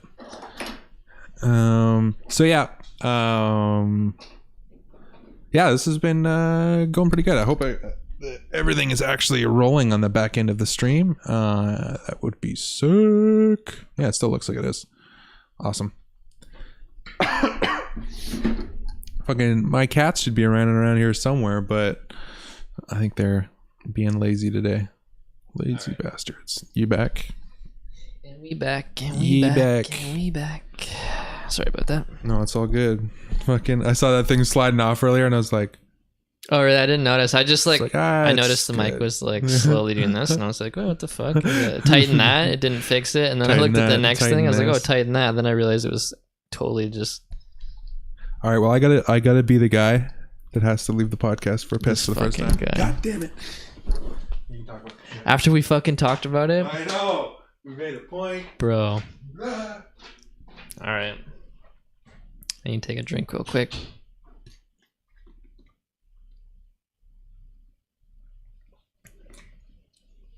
For those of you wondering what I'm drinking, it's pretty cool. This guy turned me on to this today, actually. We stopped by a 7-Eleven to pick up these drinks. So it's just normal water. And then these caps, it had like vitamin powder within it. So what you do is like you open it up, and then the top, I don't know if you can really see, but you push it in and it pops out the bottom, so the vitamin powder drops into the water. Shake it up. They have a couple different flavors or whatever, but yeah, it's pretty interesting. It's really good. I'm digging it.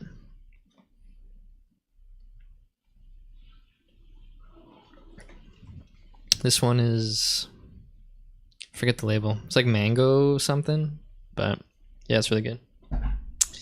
Try it out if you see it. What were the other flavors? This one is like mango something. I don't remember the flavor of the other one was, but it was like a... Oh, one was like acai something.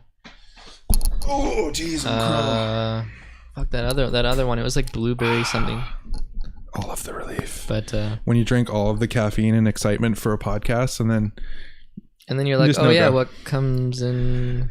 It was straight up like when you're on a road trip and you're kind of like, oh no, I gotta hold it, and then it becomes the only thing you can think of, and then you pass a couple exits and you go, oh no, the next one's not for fucking 3 kilometers. Then you need to fill up 13 beer bottles. Yeah, straight Dumb and Dumber. Then you get pulled over. Fucking, oh my god. Big gulps, huh? All right. Well, see you later. Pull over. No, it's a cardigan. Thanks for noticing. Fuck that shit. So subtle, but man, always gonna throw this up. Fuck. For the people that know.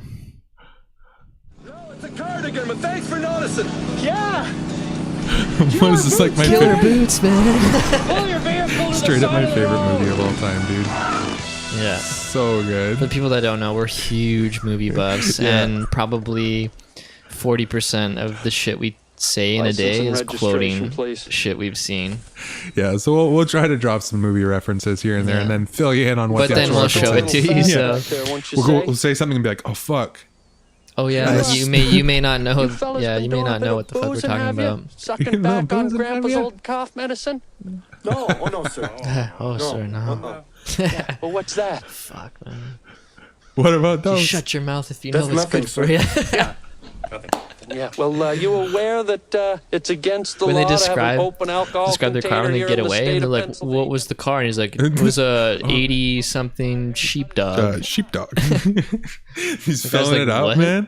It's He just has to lift the leg. lifts the leg, Lift the leg of and the- then he's overflowing. He's like, what did she say again though? She's just like, you're fucking, I don't know, but anyways, just reference to pissing. Oh yeah. Oh, so good though, man. And he's like, "Oh shit."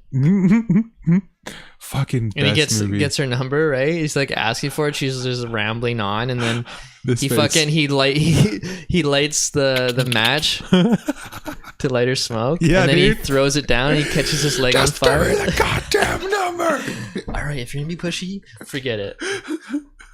Oh man, best movie. Holy shit, that movie is so fucking good. Get the hell out of here. Fuck, I could just put that on in the background and fucking we'd have something to watch. Although I haven't seen the second one. Have you seen the second one? Yes, it was still fucking actually pretty good. Way better than Dumb and Dumberer, or whatever The the prequel. The prequel was really bad. It had some entertaining points for sure. Like, I mean, I'd probably watch it again if I was high enough. You know? They fucked up though so bad in that movie. Okay. Oh.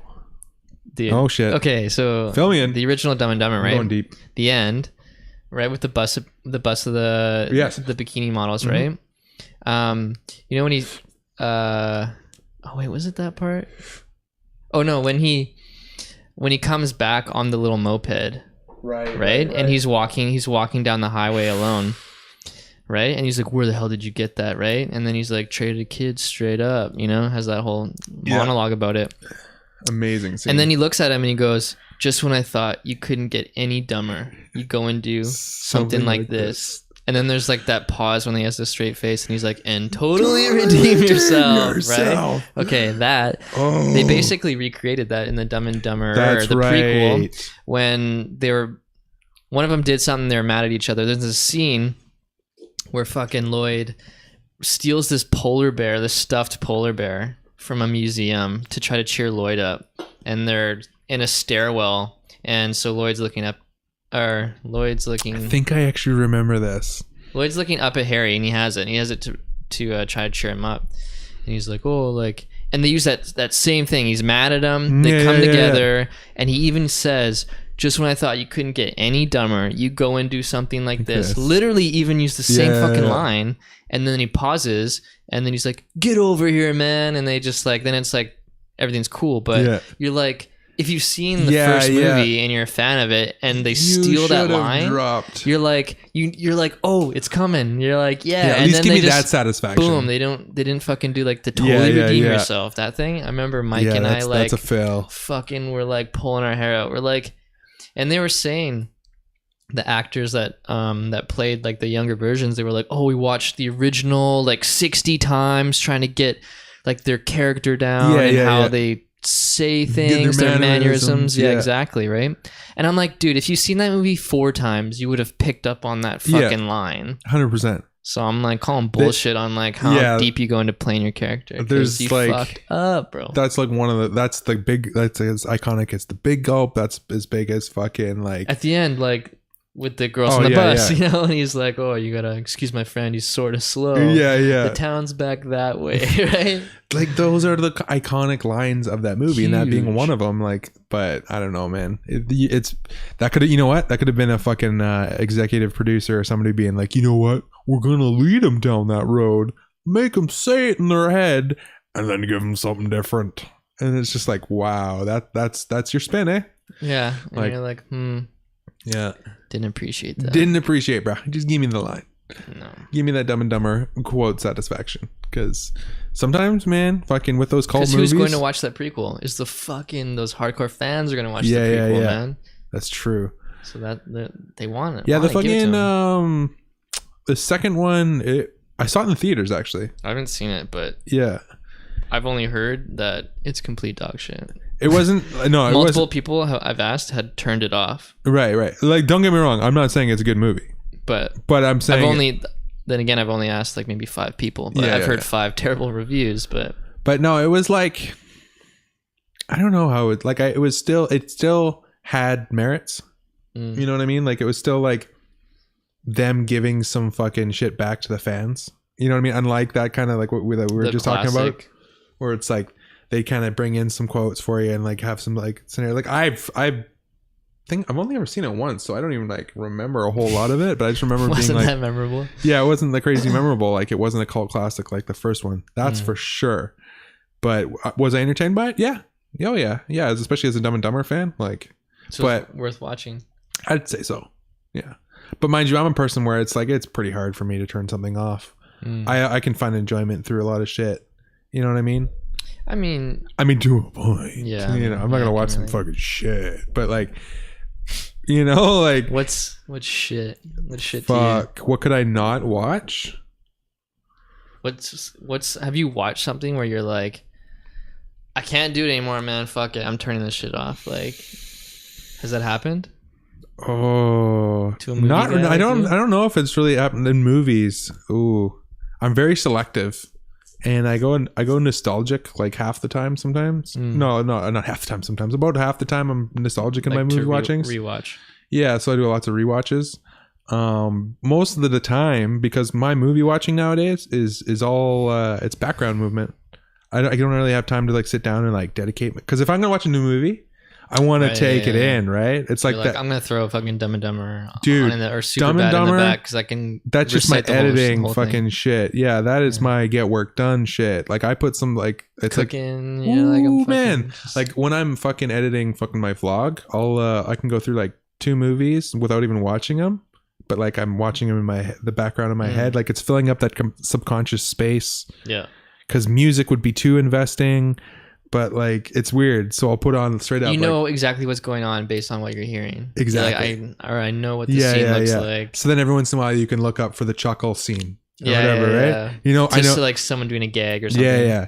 So it's perfect for that stuff. So like the other time when I do get to like finally wind down at the end of the night or some shit, or like that'd be usually when I'm watching movies nowadays. It's like the last portion of the night because my brain just that doesn't want to ever shut down, dude. I tell you, it's fucked. So as it doesn't for a creative thinker. Yeah, that's exactly it. Like I just think that like most of us, it's always going. There's no off switch. Yeah, no. It's just like you have to tie yourself up. There's a standby when you sleep. It's not off. Yeah, I don't even know if there's fucking standby in mine. It's just like my body. I think is just like, no, I'm going to sleep now. You do your thing, brain. And then my brain's like, all right, I'll go run through this fucking world for now. And then I have the craziest fucking dreams where like I sort some shit out. And have you had like any crazy like? Are you a lucid dreamer? Like on not on too much of occurrence as of late, but like whenever I'm on top of my fucking like, do you have? Mine will be lucid reoccurring scenarios that are more like, I don't know. It's more of like a familiar feeling. No, I don't have nightmares anymore. I used to have a reoccurring nightmare when I was a kid, though. Me too. Dude, okay, what's yours? Yeah, okay, I'll go first. Go first. You show me mine, show you yours. Fucking sword fight. Mine was for cross the streams. Fucking straight up. Mine when I was a kid was reoccurring for like months. It was so fucked. It was like, so my parents weren't home. It was the middle. I was like, is this your dream? In your dream, your parents are home? Yeah. Okay. This is no. I don't even know if they were home in my dream, but I think basically what it was is I was in my room. It was like nighttime. The doorbell fucking rang, and then I guess So I'm like, my parents, you're gonna get up and get this. A scary movie script. Yeah. It was raining outside. I was and it was home so alone. cold. Yeah. Fucking. But I think it was one of those ones where I don't know if I was home alone or if my parents were there. You just don't think about it. You're just like, I gotta go get the door. Yeah. So anyways, I'm on my way down. I can open the door and I look out and it's like nighttime, and I'm just like, oh. There's nobody here. Turn around and go back inside, and fucking somebody grabs me around the face and pulls me back, and I wake up. So you open the door, no one there. Turn around, and from outside, to go in, and from outside the hand fucking just pulls my face, and I wake up, and it would just be this, and to the point where all of a sudden I would. So it's like they grab you like, and then you wake up. Yeah. And so it got to the point though when all of a sudden I would go downstairs, open the door, and then go fuck. Oh, like you know it's coming. Yeah. And so then I'd be like, so reoccurring that like you would catch it as it was happening. Yeah. And so would you catch it, be like, fuck it, I'm not opening the door, and then it would happen with the window, or like it would just be replaced with something else? It would only ever be like once I've opened the door, now do I know? Because that's the dream is pretty much just like I'm like at the door because I know the doorbell rang. Or whatever. That's at least the main portion that I remember. The scenario starts at the door, basically. Yeah, like you don't have control of going to it or not. Exactly. That may not be the lucid point or whatever, when all of a sudden like that realization kicks in of like, oh fuck, not again. You're like, wait a minute, I've been here before. Not again, man. So like, yeah, actually this is just saying this made me remember a bunch of my other reoccurring ones, but that was the reoccurring nightmare one. So then like sometimes I would kind of like try to back in and then slowly turn around, but he would always fuck me over, whatever it was. And then I wake up and be like, fuck, just was like it like sweating a monster and like, hand, or like I don't even know. Yeah, it would just be like that instant hand. Blackness. I'm just like, you're just getting yanked back. You're just like, fuck, man. Shit. Yeah. So what was yours? Mine's gonna be pretty anticlimactic next to that, but yeah, man, the one I would have, I was so young, like maybe I had it for a couple years, maybe like 6 to 8 or 6 to 9, like around that kind of age. And it was I would be in like the desert, right? Okay. So almost picture like Wild West, kind of like Back to the Future 3, you know, when he's driving the DeLorean. Right. Like my brain that, went like Salt Flats first, but okay, no, yeah. Like that kind of setting, right? And I would just be walking, and then I would hear like this heartbeat sound, and it was like it would be faint, and I would catch on to it, and it's like ba-boom, ba-boom, boom, boom, and then it would get louder. So like I would know that something's getting closer, Right, and I okay. don't know what it is. Yeah. And so then you just become super anxious, and you're like, what the fuck is like gonna happen? Like Right. what's coming, right? And then I would see in the distance, like it was like a cowboy, right? This guy riding a horse, but the cowboy was like, it was like a dummy, like almost like a ventriloquist dummy, like, but a cowboy. Okay. Yeah. So yeah. you like, you know, it has like the lines on the face, so Right, the mouth would move or right. whatever, right? So it was like, it was this creepy doll, like dressed up as a cowboy on this horse, and he was just getting closer and closer with that boom, boom. So it's okay. So And it's tied to the fucking and then heartbeat. then you're like, well, what the fuck? Like, what's this guy about? Right? Yeah. And then you're like, you associate the sound with something negative, right? That like, it's like doom heading towards you, for right? sure. And then it was just that he would get closer and closer, and he would get to a certain point when he would be close, and then I would wake up. Right. So I'd wake up right. like stressed out, you know? Dude, that anxiety when you wake up with that shit is fucked. And that was like for a couple years. Oh man. And like sometimes I remember being like afraid to go to sleep. Yeah, 'Cause I'd be yeah. like, fuck, I hope I don't have that dream. It's been a while since I've had it. No, Something would trigger it and I would remember it, you know? That's right, dude. Me saying that mine was a few months is definitely wrong, because as you say that, I remember it'd be the same shit where you'd have it for years as a kid, and then you'd be gone, and then every once in a while, Something, yeah. some would trigger it, or Every you 3 think about it. months or whatever, right? Just long enough that you'd Dreams are forget about it. So fucked, dude. Yeah. Like so fucked. Dude, I had one for a fucking crazy amount of time because I was really obsessed with the movie The Mask when I was the kid. Who didn't, man? That shit was Right? sick. Yeah. So I had one where this reoccurring theme amongst, I guess they were semi-lucid dreams, or I guess they were lucid because I would start be able to take advantage of it, was that... But not, okay, so I thought lucid dreams was like solely like when you would realize you're in a dream, and then you could be like, oh sick, like I want a bazooka. Oh, there's a bazooka. I'm gonna fucking do this. You can just, I'm gonna start to fly. But not only is it like where you can control and do whatever you want. Right. But it's just super vivid. It could just be you having a normal dream, but you wake up and you're like, you remember everything about it. It was super clear. So it's like, that's what I've heard about lucid dreams. It's not just you taking over. It can be something that's super vivid. And you exactly. Where it feels like you're literally just like you were living in your dream, right? But the biggest portion of that is like when you become a bit, I think what that's ultimately saying is just like you're becoming conscious in your dream. You know what I mean? So like you're not just living through this kind of thing. You're kind of like now making a bit of choices, or being aware even. Yeah, exactly. And so like, man, I had this fucked up one when I was a kid with the mask, and like for some reason like I would find these little tiny fucking orange, like they would look like orange plastic, but like versions of the wooden mask at first where you put on his face, but they'd be this tiny like miniature version, mini 110 versions of them that were like being distributed by this like fucking like underground like mafia or some shit, like Shredder. Yeah. So but there was like Just I was to almost take like there was like over. a certain amount of like life to each one that when you wore it, if that makes any sense. So you would be able to actually expand each little mask and then wear it like you were the mask it character. had a like it would only last for so long. Is that what you're Almost, saying? yeah. There's a lifespan to each fucking mask, and so that's why the mafia was distributing these to be able to. So it's like drugs. It You're was, like, yeah, for sure. Look, oh, this one. Like, got I the want mask, more. bro. We I got want the more. mask. I need mask, bro. Yeah. You got mask. Yeah. And so there was just these crazy fucking Mask off. yeah, for sure. Mask off. See, man, I was fucking. Damn it. It was future before it was future. It was my dreams.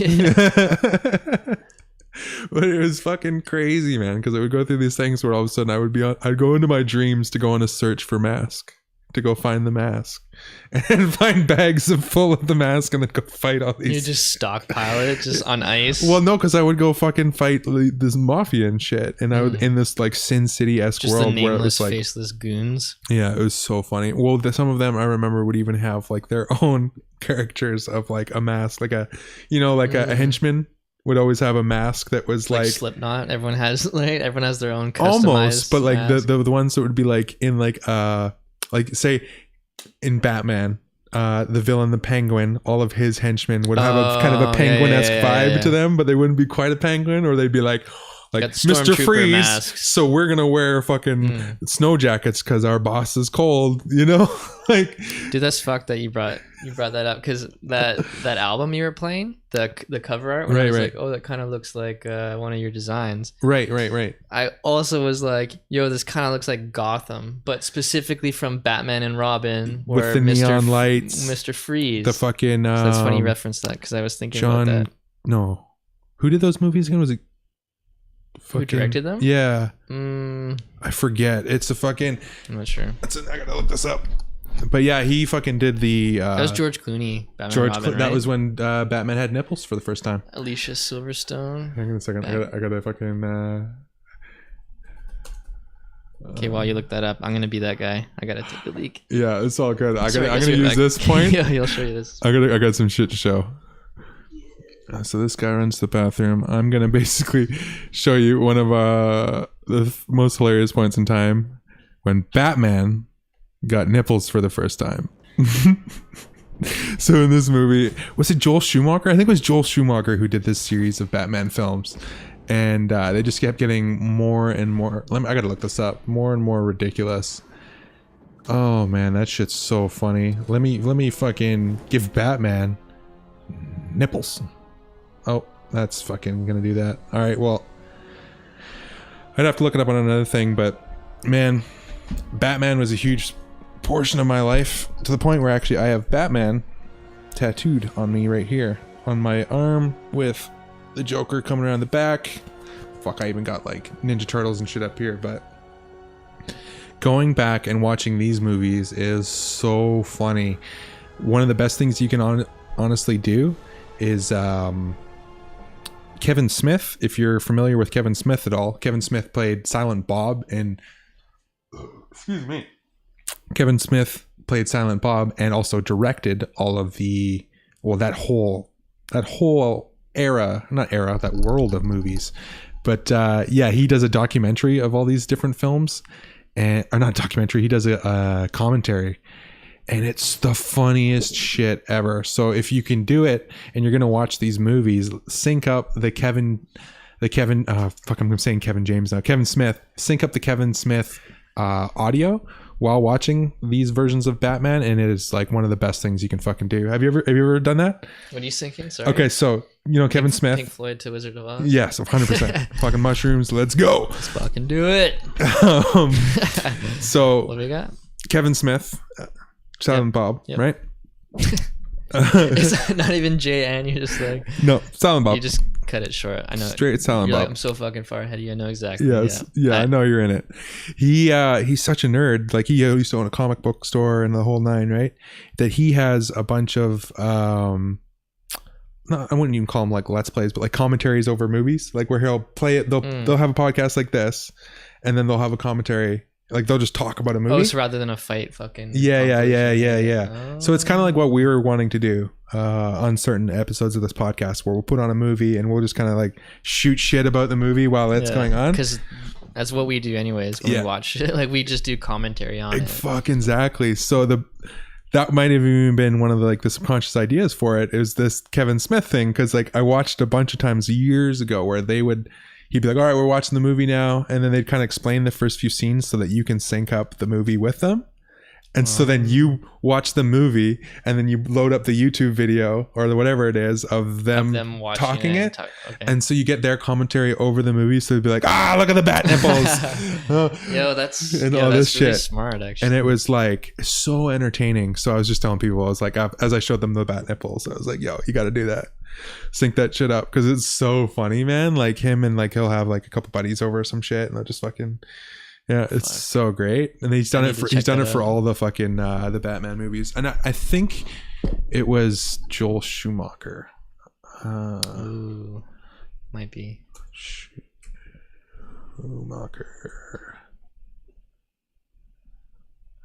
Yeah, Batman Forever, Batman Robin, Lost Boys, which my fucking homie just got into. Britain, shout out Britain, yo buddy.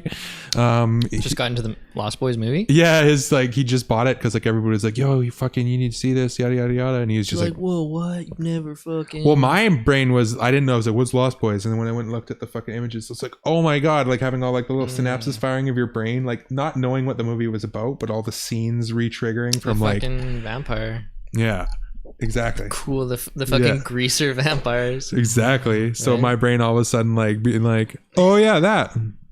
I gotta turn I'm just testing out that shit. Funny. Joel Schumacher, that era of Batman films, so many neon lights. Ooh. Yeah, and like the glow in the dark paint and shit. Yeah, for dude. like the goons. The goons, and then the fucking wall that they drove the car up. Remember that part, that scene when fucking he's Oh shit! Yeah. Two-Face comes out with the cart. Yeah. Actually, you know what? I want to look that scene up because that scene is fucking so good. And I just That found out. Two-Face was sick. I just found out that apparently Tommy Lee Jones hated doing that movie Really? because he was like, "What's this childish shit?" He was a fucking serious actor at the time when that came out. Before No Country for Like- Old Men. Like, let's go Tommy Lee Jones, and let's Okay, find so what out. year? Oh yeah, I want to look up these movies. What year would that have been? Is that pre or post Men in Black? That was pre, wasn't it? Yeah, Batman Forever 95, Men in Black was 97. So that was like his break into the kids movie shit where he realized he could make a fuckload of money. Yeah. Right? Because look, okay, so this isn't giving us a detailed description of what years everything came out, but like Under Siege, Scattered, yeah. fucking Natural Born Killers 94, like the year before Batman comes out. So he's doing some serious ass Yeah, movies yeah, like that. Now they're going, we're gonna dress you up in fucking a And you need to be neon over suit. You need to be like, and yeah. fucking I'm Two-Face, like, Yeah, you yeah. know, like it's just crazy. But yeah, that fucking scene when he comes out with the little carriage, and inside the carriage there ain't no baby. It's a fucking rocket launcher. Two-Face rocket launcher. I bet you that'll do it. I love how you like You can be so vague so vague. with your YouTube searches. No, that one didn't do it. Maybe Two-Face Batman. Yeah, Two-Face Bat. Let's just go Batman. Batman. Blame Man. Backpack? These Jesus, suggested words. Arkham Knight. Batman. There we go. Two-Face robs a bank. This is Batman Forever. Yeah, look at this shit. The man. sets are so like proppy. You know what I mean? Yeah, like yeah. they're like. It was meant to be like everything feel like a fucking comic book. All right, I'll throw this up for you guys to watch. Look too. at that shit. Look at this movie, man. For those of you who have watched it, you might get the nostalgic feature. Yeah, look at this His shit. suit, like, so wasn't this sick. the opening And his scene hair? too? It was. Yeah, I think so. Yeah, because it has the credits. Yeah. It's got Russian going on the screen. Oh man, that shit was. Look at and that's what I was talking about. Remember the goons? Yeah. Like, look, they got Two-Face masks on. You know, where it's like they're quasi yeah. fucking the guy. That shit's so awesome, man. The fucking Two-Face Tommy guns. Yeah. Do you think they did that because his name's Tommy Lee Jones? Or am I just a fucking Whoa. stoner? You know what? I bet you they didn't, because No. the Tommy gun is That's totally the goon. It's like, a very mob iconic gun. fucking mob gun, isn't it? Oh, it's a little choppy on the fucking screen here. It looks like that's dumb. Why are you choppy? Ooh. Yeah, this Pow, doesn't bang. this doesn't have the fucking scene that I'm looking Man, for. there's But a lot yeah, of there's. nut shots going on. Oh yeah, man, you got to show that shit off. This is Val Kilmer, right? In this one. Might be actually, yeah. Yeah, this is Batman- Val. Yeah. Because it was this one was Batman Forever. Batman and Robin was George Clooney nipples. Nipples. The nips. Sorry. Well, I showed people the nips. I'll fucking save them this. But yeah, that's an interesting era, dude. That's one that we should even just fucking watch. Is with the fucking the Kevin Smith fucking shit, because it's so good, man. Like, Yeah, I getting need to insight watch to that for sure. Like, and not to mention, like, he just has like random connections and stuff in the scenes. So like hearing him talk about like the story, it's almost like a podcast in its own, right? Because it's like he just gets into 100%. all these weird tangents of people that he knew and stories that he knew about how the movie got made and all this crazy shit, right? Or how he's connected to it or something, right? Yeah, it's fucking crazy, dude. Fucking, I was trying to fucking think. There was a couple other things I wanted to bring up, but now of course I can't remember. Dig deep in that that utility belt. I need another fucking vape pen action. That's what I need. Ayy. Yeah, we still got to figure out all the back end of all this stuff. We got to figure out what we're gonna call this podcast. That's very true. I think it'll come to us organically, to be honest. Yeah. And also maybe some fans or some community Feedback? suggestions. Yeah, some suggestions, some feedback.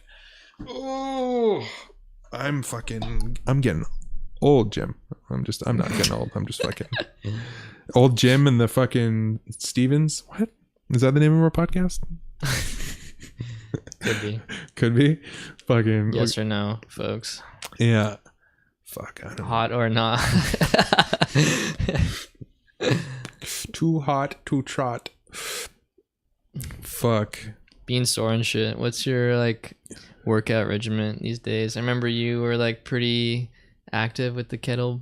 I still swing kettlebells like, pretty much every day. Doing shit. Like how's that? But I don't go as ham as I did when I first got going, which is not a good thing. I should go that ham for sure. But I do it for daily upkeep now, under maintenance, where it's like I understand what my body needs to like function, and when I'm feeling sore, it's usually because I haven't worked out in a while, or if I've had a good workout, obviously. But I know the difference between the two. Yeah. You know what I mean? Like I know when I'm like, or the one when I'm like, oh, I feel achy because I haven't done anything. Yeah. You know, and then you think about it, you're like, fuck, it's been 2 days. Have you done yoga? I say yes, but like only like I've done a variation. It's not like that's something that I wanted to start doing. Like for a couple years I've thought about it. It's not crazy. Only as just like becoming less sore and flexible, but yeah I was more so interested in the like the mental benefit of yoga, like oh dude, being more like zen, quote unquote zen, or just like at peace with things, and like did you ever like chilling out, and like I remember seeing things where even doing like simple stretches like against walls, when they're like, oh, you do this 10 minutes a day, it's like they'll dramatically reduce your anxiety for the day or so, or even breathing exercises. I did that one for a while. That one was crazy, where it was just something simple, like just like, well, you heard of fucking Wim Hof?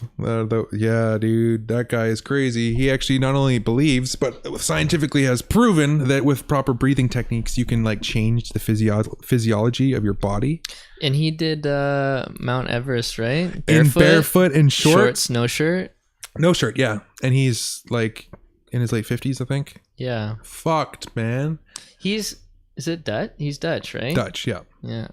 Yeah, what a crazy motherfucker. Yeah, and he just like they went and they did scientific here I'm making it sound really fucking smart. But they went and did scientific tests on him where they like shot him in with different like not influenza, but like different like viruses or whatever, and then he used his own willpower to fight off the sickness. It sounds like such bullshit to the outsider, like, and especially under my fucking it's completely understandable, crazy ass but fucking explanation of it. But do like 5 minutes of research into this guy, Wim Hof, and like, yeah, it's fucked. Yeah, fucking. I'm retouting a fucking Joe Rogan thing here, which will probably happen a lot on this podcast. But when he had him on there, he was exposing this one thing where he had to go swim back and forth underwater for like, it was like, I don't even know. Yeah, he had a certain distance. Yeah, it was like a mile. So like it was under shit. Ice, right? They cut out, and he went in to swim from one hole. He was gonna swim the distance to the other. But it was but he overshot it. Yeah, because his eyeballs froze. Yeah, because the water was so cold that his eyes froze as he was swimming. So he missed the hole and went too far. This is like, I missed my eyeballs. It got frozen. Yeah. So I just kept swimming. Yeah. You're just like, guy, dude. You were so close to dying. And he's just like, so I know I swam an extra half mile, and turned around. I made it out. Yeah, this guy's breathing is crazy. He can Fuck slow his it. heart rate. Nuts. He can hold his breath for like 7-ish minutes. Something I nuts think. like that, man. Something absolutely nuts like Which that. is But like fucked. his whole thing that I even messed around with for a little bit was that exercise of being able to take in more oxygen than you let out. Where it's essentially like you're taking in a deep breath, but don't like Letting out half a breath. and then letting was out it? about like it was like 70% of it, okay. 60% of it, so that you're still holding on to it. And then and like you just keep doing that and you like literally almost get fucking like high. It's so weird because his thought process behind it is you're adding oxygen to your blood. You're over oxygenating your own blood, and it's like it's crazy, man. The shit you can do through willpower, let alone like just like working out different portions of your body and brain, like it's nuts, man. It's absolutely insane. Like The willpower thing, yeah, it's huge. yeah, Think about like when people are like sick and like, you know, dude, I have possibly fucking dying of certain yeah. things, right? And I have a homie they're- that fucking they're killed like, "Oh, cancer. they're like, I prayed, Yeah, you know, like that's willpower, you know, like dude. Well, the willpower, the power of love and support, that's a huge one too, man. Like my homie down in Australia, he was diagnosed with fucking cancer that was supposed to take him out in like 6 months or some shit. Yeah, it what was. kind? Do you remember what kind? I of don't. cancer? I don't remember exactly what kind. How old is he? He's my age, man. Literally like a year was your younger, age? like a year younger than I am. When was this? A few. No, fuck. I'm the worst for So specific so information. He's at least sometimes. 25. So he's about 25. Okay. He already had one kid and another daughter on the way, And he got hit with and he got hit with this terminal cancer. And he had a like beautiful wife, the whole nine, and his whole family, and everything was doing great. He ran a company that by himself, kind of same thing that hit me close to home, where he was like an entrepreneur and loved building RC model planes when he was a kid. So ended up making his own company where he sold RC parts for planes online, and got to travel around the world flying RC From planes. that? Yeah, and because he got to go to all these competitions Fuck yeah, man. around the fucking world and shit. So then he gets hit with cancer after all this shit. And so he went on this it's obviously, let's give huge amounts of credit to the what you call it, the experimental, it's an experimental drug that he went on, like this new one down in Australia that they were testing out, and he was basically got on the program for it, which is a huge like portion of why it happened. But I believe, and it's proof in the pudding, even seeing it, like his support system and the love that he had behind it is like, I feel 100% the most impactful reason why he was able to stave that shit off and is now living pretty much cancer free. I think he's fought off it's gone completely into remission and shit, and he's just like living life. Did now. he have any treatment or? Yeah, like he went through, but it was like I say with this experimental I don't remember the name of it. I should probably have the information of this before I start talking about it, but it was more or less just the story of it, and the fact that he's now like, he got to the point where, like, I mean, you know, when people are on cancer and they lose crazy amounts of weight, where he's gotten back to being healthy and living life and doing this whole thing, and cancer's gone into remission, and it's just like, and fucking and now his fucking mom's dealing with it. She just got hit with cancer. So it's just like life's relentless bitch, man. Yeah. So I wonder if it's the same kind of cancer. I'm not even 100% sure. That? But I saw a photo of her the other day. My mom showed her, and it was like her dealing with it, and it was her surrounded by just family, like this entire, like everybody's like smiling and like hugging her, and like this, like the love support system on that end of that they have is amazing. And like I have, that's huge. I have such huge faith for that it's gonna go well, just because it's just even that, you know what I mean? You have so much to live for. Yeah, because then at least they're helping you make the best of this shitty situation that you're not really like focused on it. Yeah, it's crazy. So within that, like, just back to, it's just that willpower thing, right? You can just be like, get diagnosed with that shit, think you're done, and then that alone is like hammering the nails in your own coffin. You know what I mean? Like, one day closer, one more nail on it. Yeah. You're just like, fuck, I just got given the fucking, well, moderate, whatever. Or it's like, fuck it, I'm just do heroin every day. Like, I'm or the old people that anyways. do the here for a good time now. Here for a good time. Yeah, they're just like, well, rather than here for like a long time, it's just like, just enjoy it as my body deteriorates and nothing I can do about it. And you're just like, well, we do live in the future. They grow dicks from stem cells and attach them to people and they work. That's fucked. Did you hear about that? I saw it on a Snapchat story in the summer, maybe before the summer this year. And it was like this guy that was going to do a head transplant. Did you see that. Whatever happened Holy with that? Shit, I don't know, man. I remember I saw that story. Or wasn't it like happening in like this November or some shit? It was happening this year, but was it like Russia? I feel like it was. It was somewhere fucked where it was just like, yeah, we have pickled heads on the shelf. What do you want? Yeah, it was the guy that was gonna go through with the procedure. He was in a wheelchair. Scheduled for 2017 December. Yeah, scheduled for December 2017. What the fuck, man? Yeah, so the guy was in a wheelchair and he had like certain disabilities, but basically this guy had reached the point where he's like, I've lived my life now, my full like adult life, like how I am, where you're so limited to what you can do, that this guy's like, fuck it. Like, he's literally at the fuck it moment where he said, the ultimate fucking moment. Holy it's worth shit. the risk. Like, if I die, he's like, it's worth the risk, because he like does not want to continue like how he is. Could you even imagine? Because like you only, what do you have control of at that point? You're like, can you blink? How good of a doctor are you? Yeah. But like, I mean, the guy himself that like has the fuck it moment. You know what I mean? Like what is there that's holding you on, giving you to hold on to, that you can like not say fuck it? How hard is that? Like, this is just me and my fucked up empathetic brain trying to put myself in that guy's shoes. Well, he's past that moment now. Yeah, for sure, right? But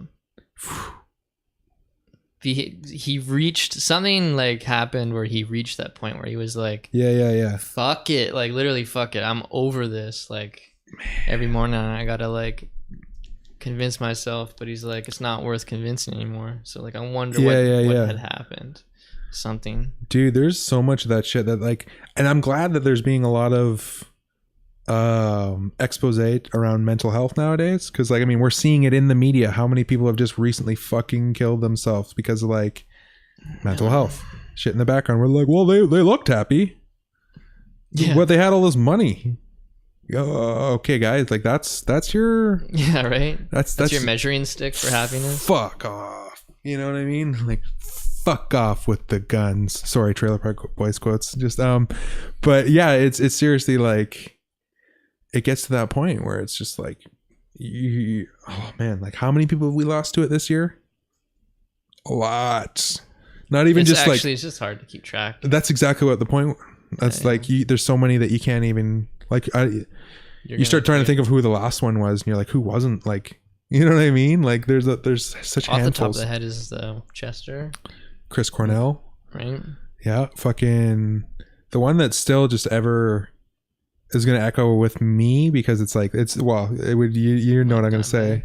No, fucking, because that was one where it kind of has as open-ended as it was, that still has like a motive behind it, if you know what I mean. Yeah, but somebody killing themselves. No, but what I'm saying is, I thought you were gonna bring up Dimebag, but the guy that killed him, right, maybe that guy suffers from some type of mental 100%. issue. Well, that one was a PTSD. He used to be in the fucking military and shit. Okay, see, I didn't know that, but his big motivator was because Pantera broke up, right? And like, so they say, yeah. And like, he was like blaming him for it. Like, you're in this new band, like, fuck you ruined my life. Yeah, there's a whole bunch of that kind of shit where it's like, again, how much of it I believe, I don't really know. You know what I mean? It could just be the fucking sensationalism of it. Yeah, me too. I heard all that too, right? But what I was going to say is the one that, like, just coming back to people killing themselves in the media, especially fucking Robin Williams. Oh, fuck yeah. Let alone, we were just talking about, let alone even Dave Mirra. That was so recently. Dude, like, he shot himself. Yeah. Day before, like, had like a fucking beautiful day with his wife and kids and family. Not even that day before, the morning. And like, you know, like, I think about that one all the time, and just because I had to remind myself, there was this beautiful movement that went around at the time where it was like, because Dave Mirra, he was the Golden Boy, right? That was his nickname. Always wore the golden helmet, right? Yeah. So they did gold pedals. It is a hashtag gold pedals for Mirra.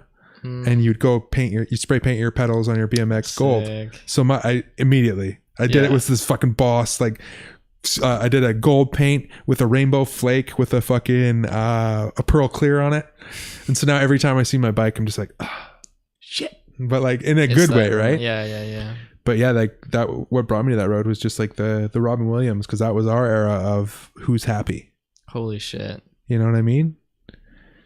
To like the world being turned upside down, where like fucking Bill Cosby's a rapist, the happy men are killing themselves, like fucking. Yeah. What? People are fucking people, man. No matter how famous or whatever, right? Yeah. Exactly. Got issues. Everybody's got some fucking issues, and the people that like try to say that they don't usually have the biggest. You know, that seems to be the weird thing. Yeah, just trying to cover up, right? Right. Which goes back to the like, I'm the best at what I do. How insecure is that guy? Right? Oh. It's like you literally tell yourself that, so you're trying to convince yourself that you are. Yeah, you keep doing that. Yeah. Fuck, man. There's some full circle shit on this podcast today, man. It's how it's like stand up shit. You It's know? like fucking life. It's just like fucking life, man. Yeah, man. Just get fucking But that's the funny thing too, though, is that is literally the way it works in life. It was where you can almost find that most situations are fractal, where you can like zoom in on something. You get so focused on the details of it, you can zoom out, go over to another area, zoom in, and it's the exact same shit, just usually under a different label. Yeah. And that's the one thing I've like, because I'm a very eclectic person in my interests. So every time I go into like a new field that's so far left from what I used to be interested in, it's helped me realize those little bubbles of communities. You know what I mean? Yeah. And that somebody won't even realize that these other bubbles exist. And so it's like, until you're aware. Yeah. Until you're fucking aware of it, dude. And that shit can go into the end of like even confidence building, because within that bubble, you don't have confidence in yourself because nobody thinks that is valuable in that bubble. So then all of a sudden, if you step out of that and you find the right fucking bubble, then all of a sudden you're providing value and your confidence shoots through the fucking roof. Yeah. You know what I mean? Because you're providing value to people around you who actually are interested, or it gives you that self-worth. Exactly. Right? And that's a huge confidence booster. Yeah. And you're like, holy shit. You're like, I wish I would have known about this sooner. Right? Exactly, right? So it's just like, I think just the basic take back from this little rant here is like, simply, if you're in a situation or around people that are making you feel shitty about you trying to be yourself, stop it. Cut it out. Yeah. No, man, it's like it's get away. Go find the people. If it's not adding to your life, subtract it.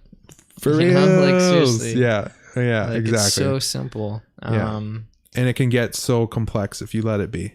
Yeah. Rather than figuring out the basic shit that means something to you, trying to like, I don't know. Yeah, it's that right basic realizing that you have value so that you can like have some form of self-worth.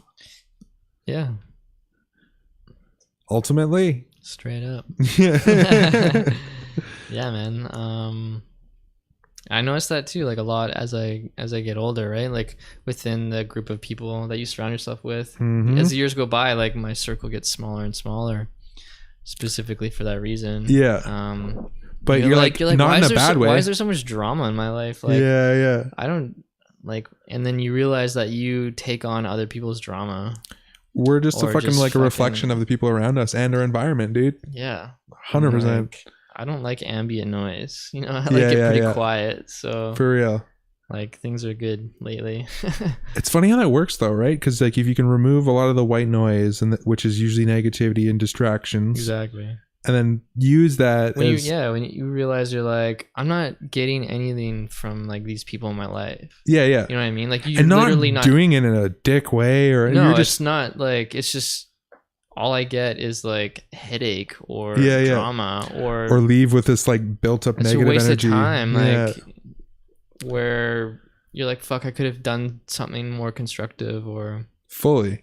You're like, oh, I have a project that I've been working on, but it's like you put it to the side because like fucking you get invited to go out to a party or something, and then you're just like hanging out with fucking assholes. I think I mentioned this to you a little like last time we hung out, but it was like I had a bit of a confirmation that is the right thing for at least like our kind of minds. Selective. Yeah, because it was fucking one of my biggest fucking inspirations in life over the last few years has been Casey Neistat. And I know I need to show you a bit of that hole of the internet because you've definitely been in your own lane for a good while now. Yeah, but one of the biggest vloggers on the internet, one of like the most influential people as far as creating media online nowadays.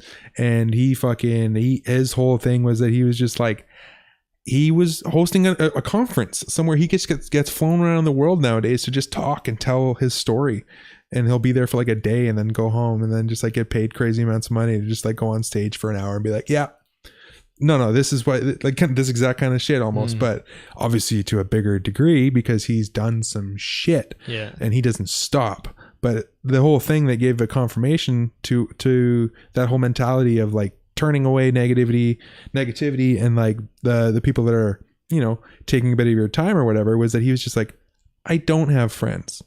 Or like he has friends, but he's like, I don't hang out with friends. I don't socialize. I don't fucking, you know, like just kick around. Like I don't have time for that. Like he's got a kid and he runs a business and fucking he sold his company to fucking CNN for $25 million.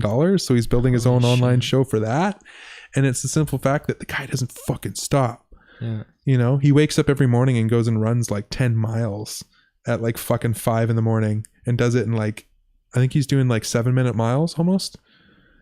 7-minute miles. 7-minute miles. So like, are they not 7-minute abs? Dude, no, man, this guy's shredded. 7-minute miles. That's fucked. Like Casey's in some shape, man.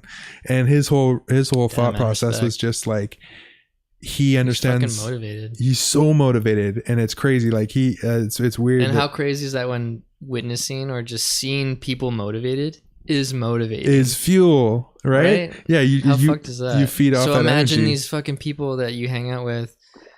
You're like, say I'm trying to make it with this, but I hang out with these people that aren't doing shit. Like, how do I expect to get somewhere with what I'm doing when the people I hang out with don't do anything? Besides almost like take away from what you're trying to do. Yeah, they take away from your time of working on something. So imagine being around the people that fucking do similar shit, or they help you do shit that like you're trying to do, and then you're like, holy fuck. You're like, this is crazy. You feel like unstoppable almost. Or like just even that, like showing you that there's a way, like even if they're not doing anything that's compared to what you're doing or even in the same lane, just seeing somebody do something that they like yeah, exactly. And you're like, fuck, I should really focus on something that they've created off of their own brain. You're like, look at how happy they are. Look at like how motivated they are because they're like stoked with progress they're making on something. And it's like, it's catchy. So it's like when you hang around someone high energy, right? Even if you're not a high energy person, you're like, you become fucking jazzed up. Dude. And you're like, fuck yeah. But if you're hanging around people that are just fucking well, what is one of the biggest motivators when if like you're gonna go to the gym or you're gonna do some work or you're gonna put on some music usually, right? You're gonna put on some fucking music that has some energy to it. Yeah, right? And so I actually found this out. Kickstart your heart. Yeah. Right? Some fucking whatever it is, man. Like, I do this mile in 7 minutes, man. Yeah. Fucking just crazy shit. Where it's like, it's the Hunter S. Thompson quote where he's just like you can. I'm gonna screw this up again, but it was essentially just like you can go way farther. I'm screwing this up. It's like you can, on an empty tank of gas with the right song on the radio, you can drive forever. Ooh, yeah. So it was just like that within real life. You can be out of fucking juice and that right fucking song comes on and you're just like, wow, like time to go do this some shit, like in extreme sports or whatever it is. So through audio engineering, I ended up finding out that like you actually have to capture that energy in the room while you're recording. Like if people are fucking like fighting within the band and like so and so this and that, there's this weird tension that when it gets recorded, it just doesn't have the zazz. You know what I mean? So when all of a sudden everybody in the room's having the best fucking time, and that gets captured through the energy of the dude playing, through the vocals and the emotion of the voice, all that shit. It's just that fractal shit again. What you're putting around you. What kind of energy you're choosing to take in, right? And that could be the same thing with depressing music. When you can hear a piece of music that makes you want to fucking cry or whatever it is, it's usually because that person doing it was fucking... Yeah. You know? That's what's so amazing about music. and that's something that you and I both really share. Is really passionate about 100%. music. By the way, 100% I think is our word of the podcast. 100%. Word? Yeah, we've both said that so many times. Fuck, what was I saying? You're just saying that both of us so invested in music. Oh yeah, music. Is its effect on people, and it makes you feel, right? Like you can hear a song and get you fucking hyped up to like do that last mile to run or fucking draw for another whatever, fucking 2 right? hours, edit for another 3 hours. But then again, you can have a song that comes on that's super sad and like it totally bums you out, or like just puts you in a somber mood, or it puts you in a chill mood, right? It's like, what else do you know that can affect your mood like almost instantaneously? Yeah. Right? Psychedelics. but yeah, no, I know what you mean, man. Nothing on that end. Ingesting it, like, right? Nothing on that level though, because I think it's really, and like that's what I respect about music so much. You know what? Yeah. But I was gonna bring it back though. There is actually a few certain things which are art on their own, which is art and food, art, food, music, senses, right? You know what I mean? Like people can like may not enjoy art, but then all of a sudden they'll eat a certain meal and they're just what am I doing with my, like they'll question their life after a certain meal because it's so good, because it's so fucking good. You know what I mean? Same thing with a piece of music. Yeah. And that same thing can happen to people with art too. They'll see something and then just go, whoa. Or even just to like landscape is art too, right? So if you, that's what travel and architecture, yeah, fashion. I think that all ties into the travel aspect for a lot of people, where it's like just see and experience new versions of what you something to help bring you out of your box. Yeah. Right? The fucking what you see around you. This is reality, right? Everybody drives like assholes and is a dick to each other and doesn't support creativity. That's reality, right? You're like, no. No, everyone's not like that. No, everybody's not like that. Have you checked out fucking Instagram? You know? So, yeah, it's just interesting fucking times, man. And being able to like analyze all this stuff too now with like on the back end of these social media platforms with like on myself running businesses, being able to look at, I mean, you probably get a handful of the same analytics where you get to see where a person's looked at your post and all that shit, how long they spent on it, all this fucking shit. I get some stuff on my business stuff where like you get to see where that goes so in depth with your it goes so crazy where you're like, it's a whole nother it's a whole nother world of fucking like therapy, man, where you're like analyzing the way people think through different medias and stuff like that, and then trying to scale it back. Do you like that? Do you like knowing like that much detail, or do you prefer not to know and just because I feel like the more you know about like the analytic type of stuff, then I find that it affects your output. So then you're thinking of stuff before you like just make put it out. I think I've separated it where I don't correlate it like that. Okay. You know what I'm saying though, yeah, right? well, I 100% do. You could be like, oh, this did really well, maybe I should do more of that. Then you kind of like stop what you would normally do and you're like just making shit for a certain reason. It's not genuine. If that was the case, I'd be making Hype Beast just bought Supreme videos on YouTube and shit, because that's what everybody wants to see. Yeah. You know what I'm saying? Right. So it's just like there's a difference between that one and doing what you do and like trying to continue what you do, but then like acknowledging that stuff that comes in. Yeah. But just being that is what's popular and what's going on. And then I think the way that I kind of end up looking at it is like having to adapt to it, because just being this is the world that we deal with, so okay, I'll just okay, so we get feedback on all this stuff, okay, but I try not to let that affect my like outcome of the art or the output. Yeah. So it's hard, it's a balance, but man, like the amount of input that we get nowadays from shit, it's overwhelming, and you have to learn to pick and choose not only your friends and stuff but your information. You know, it's so whatever you subscribe to, right? For sure.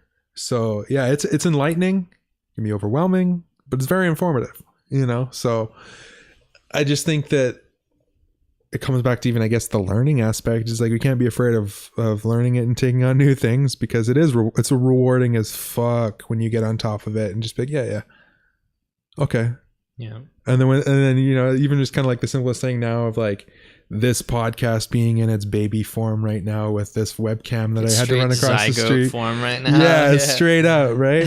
Where it was just like I'm feel so accomplished with what I did getting this together now, but I know in a month from now, like well, there's levels to this shit, right? Yeah. We'll be able to look back and be like, Dude, this setup though is like, hey, I mean, for the it's all right, first episode, it's all right.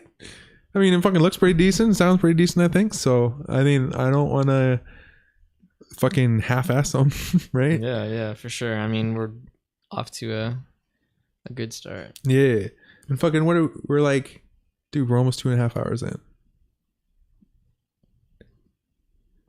Shit. Is it? Yeah. Yeah, because we started at 3. Yeah. Oh my god. So fucking that was Damn. 2:20 already. Fuck. Yeah, that's crazy, man. Fucking the amount of time I was spending on getting this shit working. I had my DSLR camera, my extra one, right? You said you're like it's my camera's being a bitch. What happened? So the one camera within the series that apparently has fucking shitty output is the one that I own, the original one. So it was outputting at 480p. 480. So not even and you couldn't affect it in any way. So it was just like it was. Why? Okay, honestly, why is that even an option? Yeah, why is 480? Okay, come on. 480. Especially even in the time period that camera came out, it's not There's that like old. 5K shit. Like how the fuck is 8K now? I think 8? it's 8K now.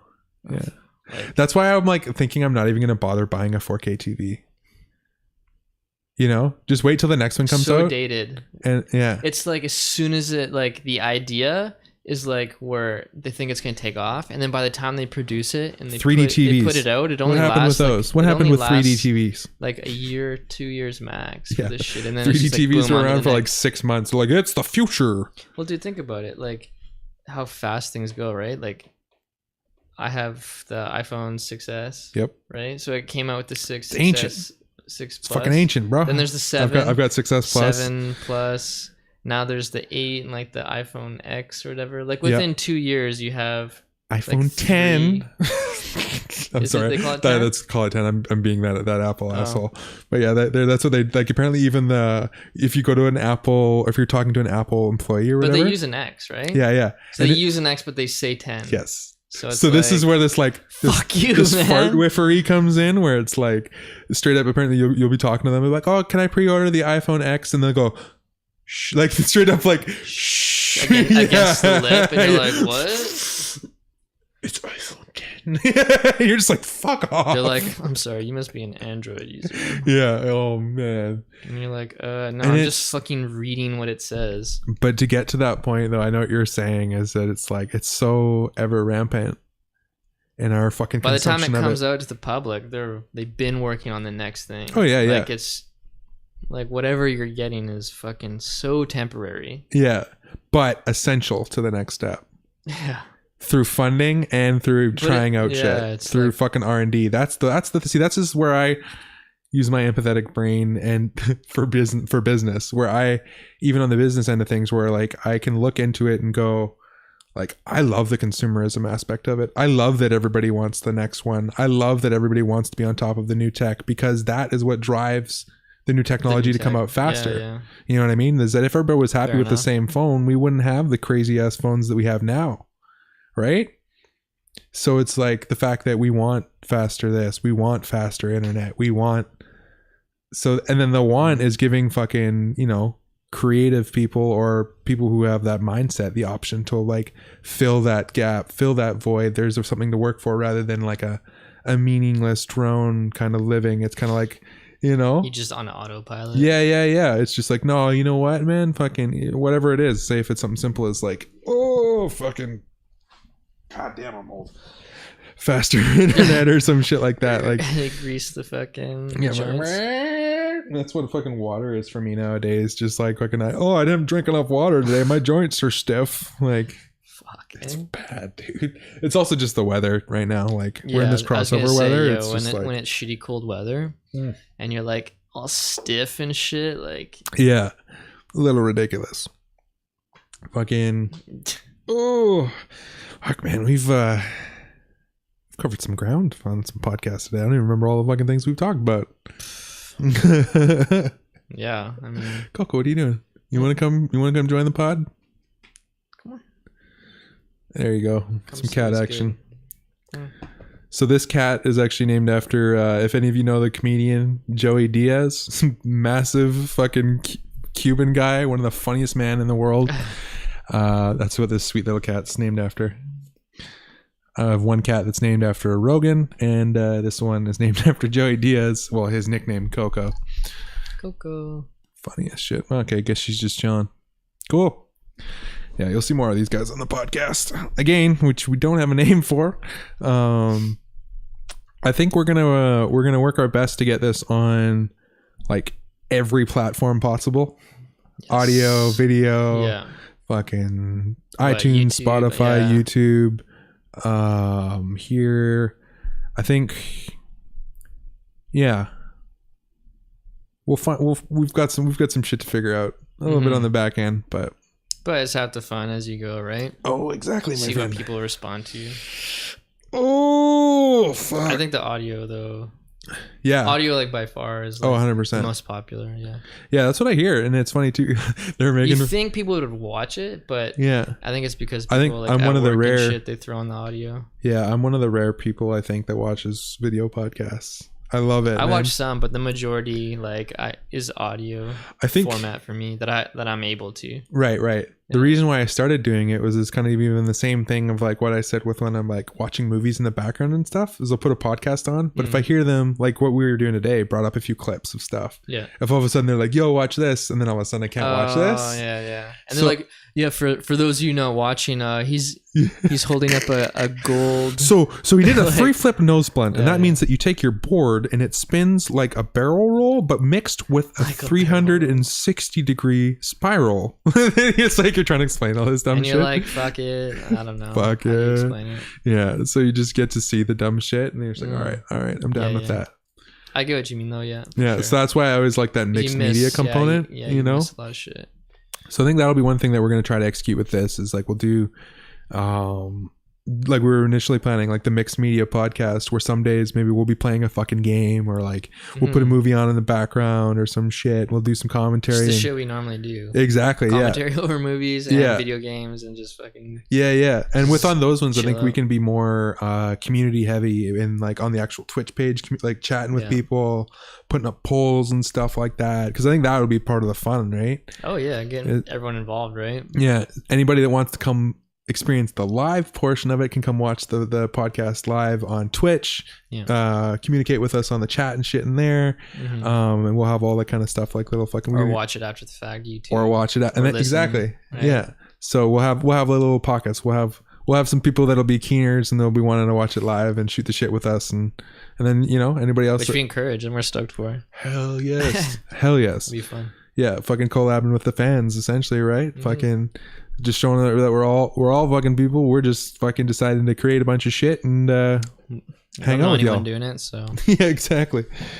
Fucking he's doing it. Hell yeah, man! It's that fucking big thing where it was just like you fill in the void that exists. Yeah. And you're like, well, fuck, I don't know anyone doing it. Like, should I be the one to do it?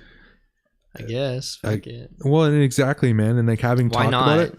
Yeah, just that. You're like, well, just why not? Yeah.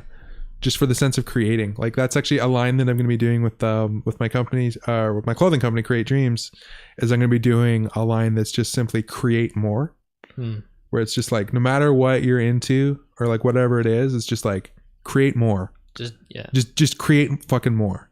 You know what I mean? Like it was even like even when I was talking to you the other day and you brought up the instance where it was like, we came from a lot of the like trying to copy drawing shit. So when you see the people that like come up with something super random off the top of their head that is their own world, it's like, how do you even? Yeah, you're like, what? A fucking ocean with floating eyeballs? And like a demon hopping across them like a lily pad? You're like, how the fuck did you think of that? So I think with that why not aspect, it's like you should have some drawing days or drawing time where you sit there for half hour or 45 minutes and be like, just like I've done it where you like just make a shape or something, Yes. and you just build off of it. I've That done one's that. fun. That's a good game But, for 2 people though. Yeah, Because you get the first person to draw some squiggles and they give them to you, Yeah. and then your brain goes, "Wow, it's a bat riding a fucking xylophone," you know, or whatever, right? So a bat riding a xylophone. Holy shit! yeah, so I need to see what that looks like on paper now. right. So then maybe there's your first fucking exercise. Is like, why not fucking try We to? should have contests where like, Yeah, okay, you draw what you think it looks like. I'll draw what I think it, and then like I'm in down. a week we'll bring I'm them down. together and compare. I'm so down. That'd It'd be be like- sick. That could be a weekly thing we do with people, Yeah, right? Or and then get people to do it. Ooh, and then see And they send in their photos of their Yeah. fucking drawing. That's dope. I like that. And then the best one gets made into a shirt. Whoa. Yes. Like that fucking, remember when I was telling you about they got that artist who went around and got people to draw their interpretation off the top of their head of a bike. Oh fuck. Yeah.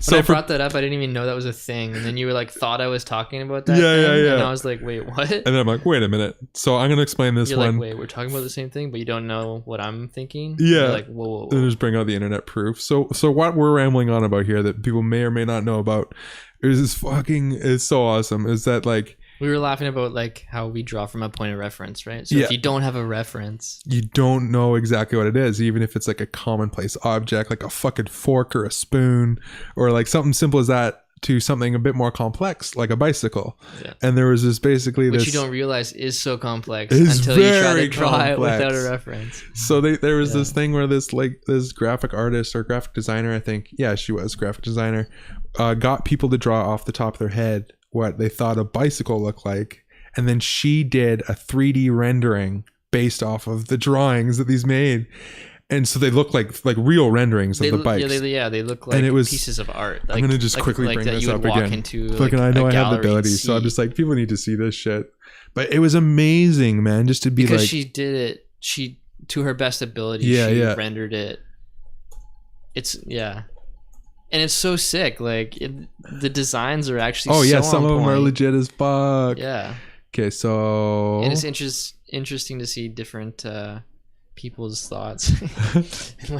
How they thought it looked. This shit. Okay, so let's check this thing out. Number 1, Leonardo 19 Anni Studente.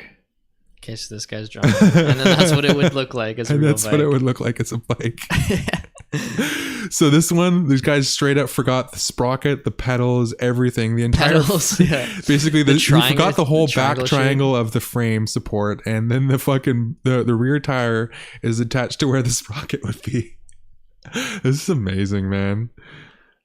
Oh man, like the frame, the side mounted frame on the side mounted- tires, Oh man. the chain going from the front tire to the back tire with a sprocket in between. But the shock seat, you gotta have the shock seat. Yeah, yeah. That's the best.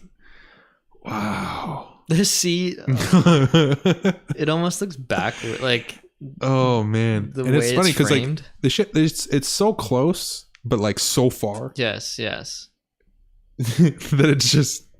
it's amazing to see what happens in people's brains. Fucking that one. And that one's so good. Oh, What the shit? The pedals reversed, going to the front. Oh man, You'd the just be- fucking that basically fender. Yeah. Floating fender. Oh my god, it's like that. I could see being built as like a trendy bike, like somebody Mhm. actually building that, because it actually looks like it rear-wheel would work. drive. Yeah. This one actually looks functional. Okay. See, another one that was actually functional, but yeah, this is This just one just looks like a fucking weird like sex toy or something. Right? You'd put on some fucking. yeah. Someone would sit on the back and just Hey get drilled Susie, you as want you to pedal ride? it. It's only got one seat. I said hop in. Jeez, man. This one is really cool looking though. Yeah, it's like super like Streamlined. yeah, but then when you but then you think about how you would ride it. Yeah, and It's exactly. not very streamlined. At You'd all. ride it like the Rocketeer. Like, Oh man, this shit's great. oh fuck, my back hurts just looking at that one. Oh man, did I fucking ever tell you about, or have you seen about the one where this guy was a tattoo artist? Why can't I just go down here? There we go. This guy's a tattoo artist, and he got his daughter to draw like whatever, some fucking thing, whatever it was, a tiger or some shit. And then he would tattoo it. And then he tattooed it on himself, but just the line work. And then we would give his daughter like water soluble felts and shit, and just let her draw all over the tattoo on his arm. It's like a coloring book. Oh. Yeah. So it's her drawing. Like the outline. Yeah. Or whatever, she could color it in how she exactly. liked. Oh, and then he could just go wash it off, and then she could do whatever. I was like, that's pretty cool. Interesting. This probably looks really shitty, but that's pretty cool. The dedicated canvas. Yeah. An idea that I really liked. Fuck, I forget which movie I saw it in, but it was a horror movie I watched on Netflix with fucking Ethan Hawke. Which one's Ethan Hawke again? Training Day. Oh, okay, yeah. Dirty mustache, fucking looking guy. Yeah. And he had his daughter, and he dedicated like a wall in her room that she could draw on. I thought that was a really good idea. That shit's dope. Like, you seen the ones kids like to fuck shit up, and he realized that, and he was like, yeah, you can fuck this shit up, but like this wall right here, fuck, go to town, do whatever you want, sick. Right? Like, so the kid can just take it out on that, right? Kid just paint, draw, whatever. The similar fucking idea that's been going around fucking is that they have chalkboard paint and whiteboard paint. Yeah. So I've seen people do the entire wall, and then the kid can just. It's so fucking sick. Hopefully encourage a little fucking Goodwill Hunting genius. My friend did that. Do you know that I still don't think I've seen that movie? I haven't, but I know what you're talking about. Really? Okay, yeah. Because apparently that's like a classic of the fucking time, and I'm just like, I didn't see that shit. There's a few of those movies I haven't seen. Like fucking Clockwork Orange, I haven't watched. I just watched Blade Runner. I just watched that a couple weeks ago. 3 months ago, maybe. Yeah, I just watched it a couple weeks ago. Yeah, for the first time. Just like, again, one of those ones I never got around to. Pretty damn good. Like when you can watch a movie like that nowadays. There's apparently there's 4 or 5 versions. Oh. Yes. I don't even know. What version I watched. The one that I was told to watch is the director's cut. Okay, yeah. That's one that didn't go out to the theaters, and that was the one that the director wanted you to watch, but for whatever reason, because they have different endings. But that was the one that I watched, was the director's cut. So I'm curious if you watched that one. Not to toot my own horn, but some of my recent merch was inspired by that movie. Ooh. Hey. Shameless plug. Hey. Well, if you want that Blade Runner aesthetic, Future Ninja. But yeah, no, that shit, like just the vibe of that movie is so sick. Yeah, because they really, I think they nailed that, like that steampunky. Like that the future isn't clean. Yeah. Just because it's in the future, everything isn't squeaky clean and like. I think that was the first movie to really.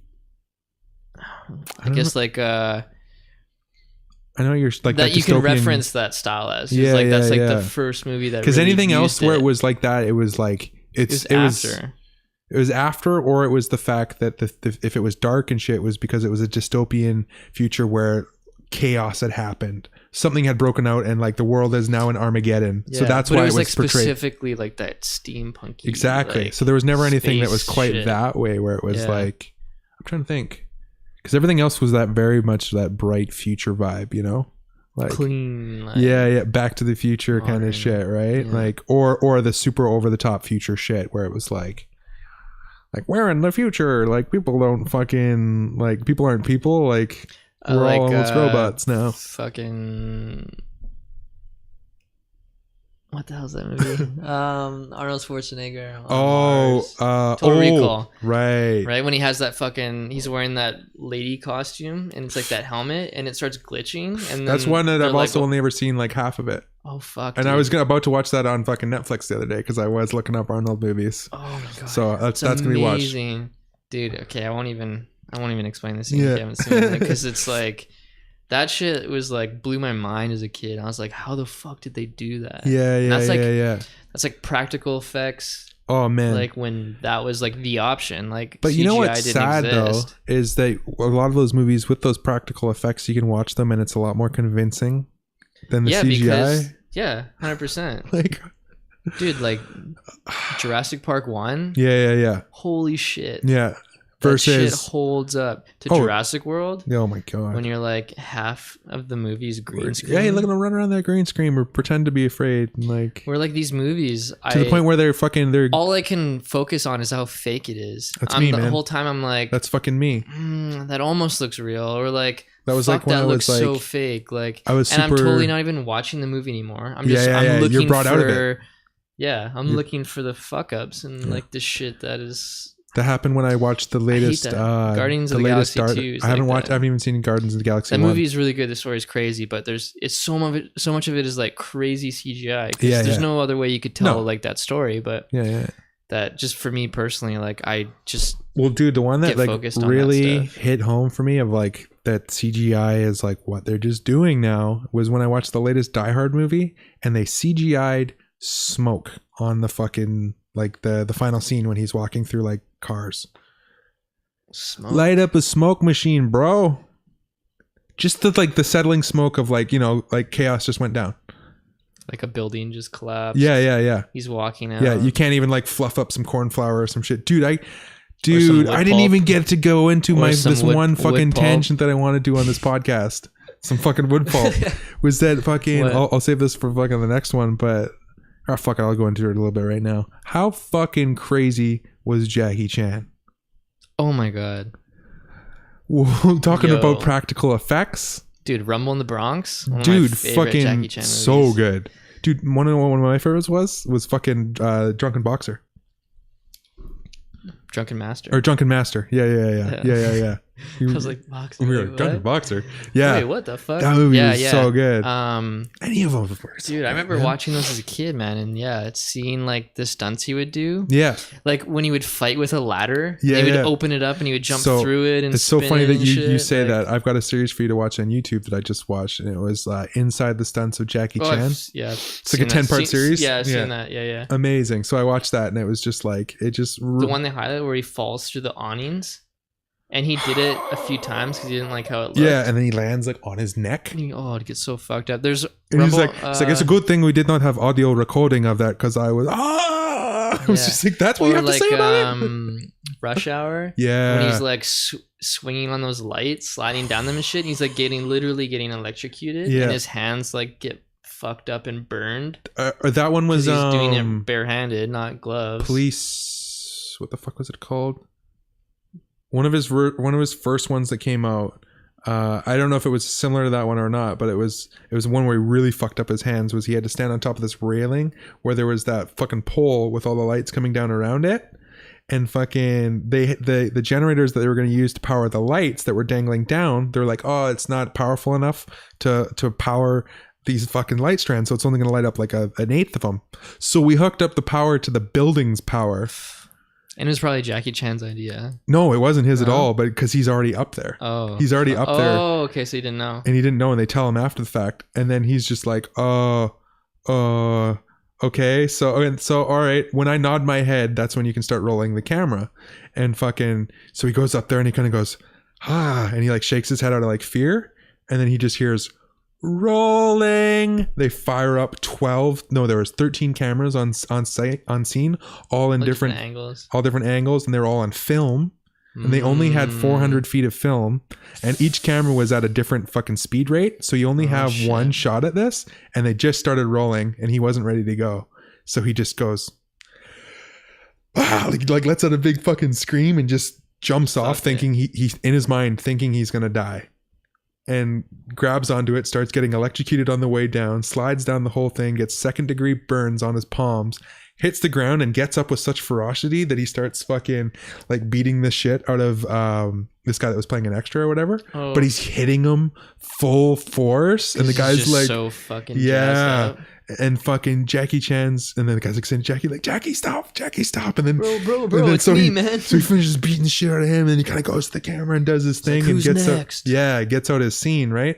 And so he has all this energy running through him and stuff. And at the time, apparently, he was filming that movie all day long and then producing his own movie at night.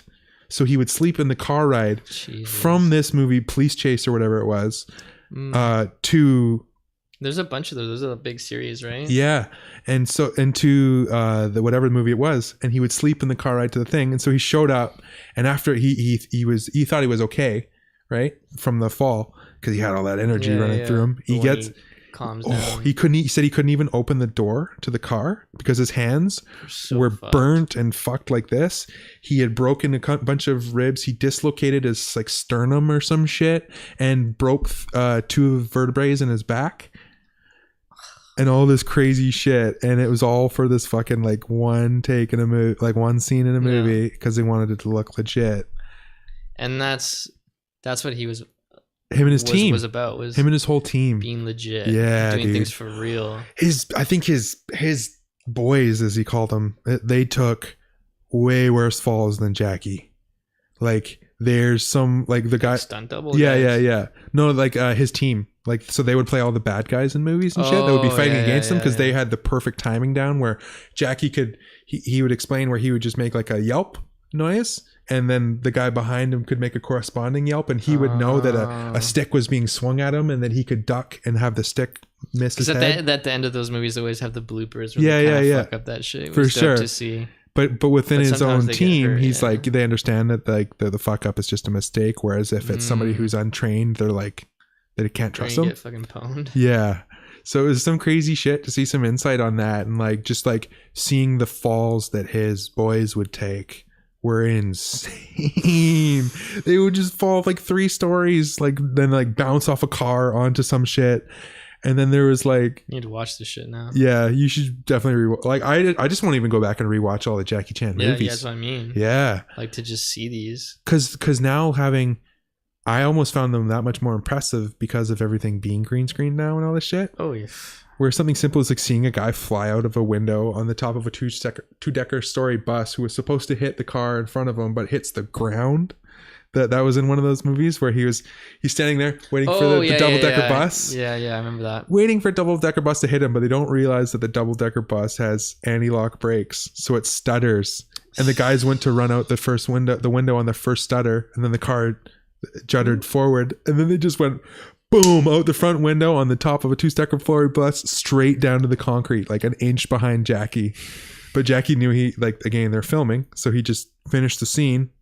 He didn't hear them hitting the car behind him, but he's just heard like a big, massive, meaty thump, and then yeah, and then finished the scene, and then turned around and went, "Okay, oh fuck!" Like, oh man, that's just so crazy, dude. Well, now that's some respect. dedication. Yeah, respect for sure. Fucking dedication to the craft. I could go way further into that one, but I definitely wanted to just like bring that up. Yeah, we'll watch. We should just like we'll do like a not a book review, not a book club, but we'll have a movie club.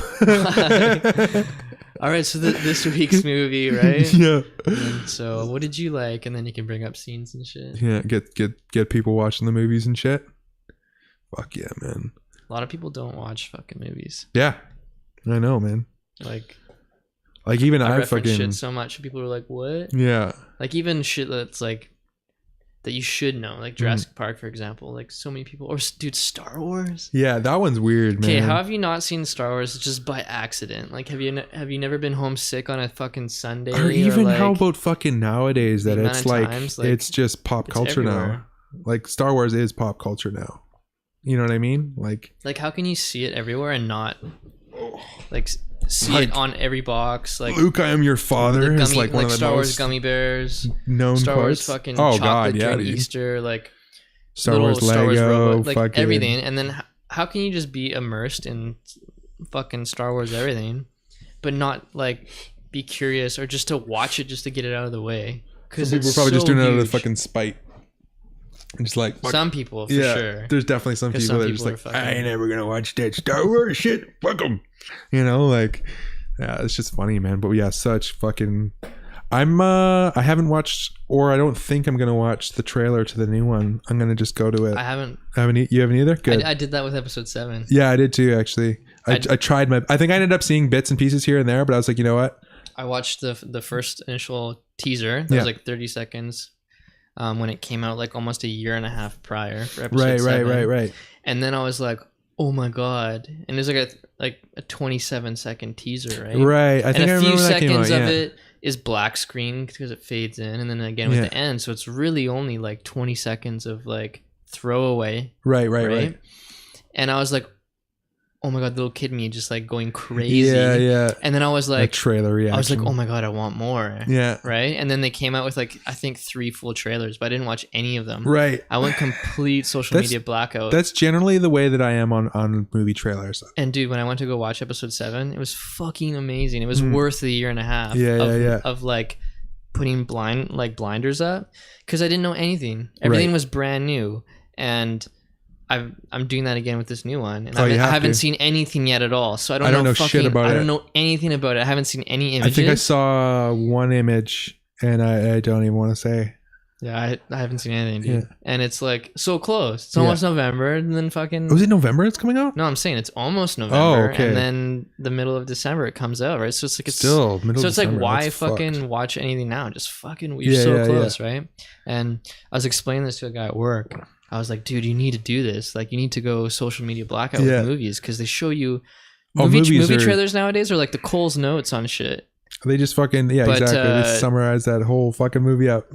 Show you all the best parts. I explained the whole Star Wars thing to this guy at work, and I was like, dude, like a year and a half I waited to watch episode 7, right?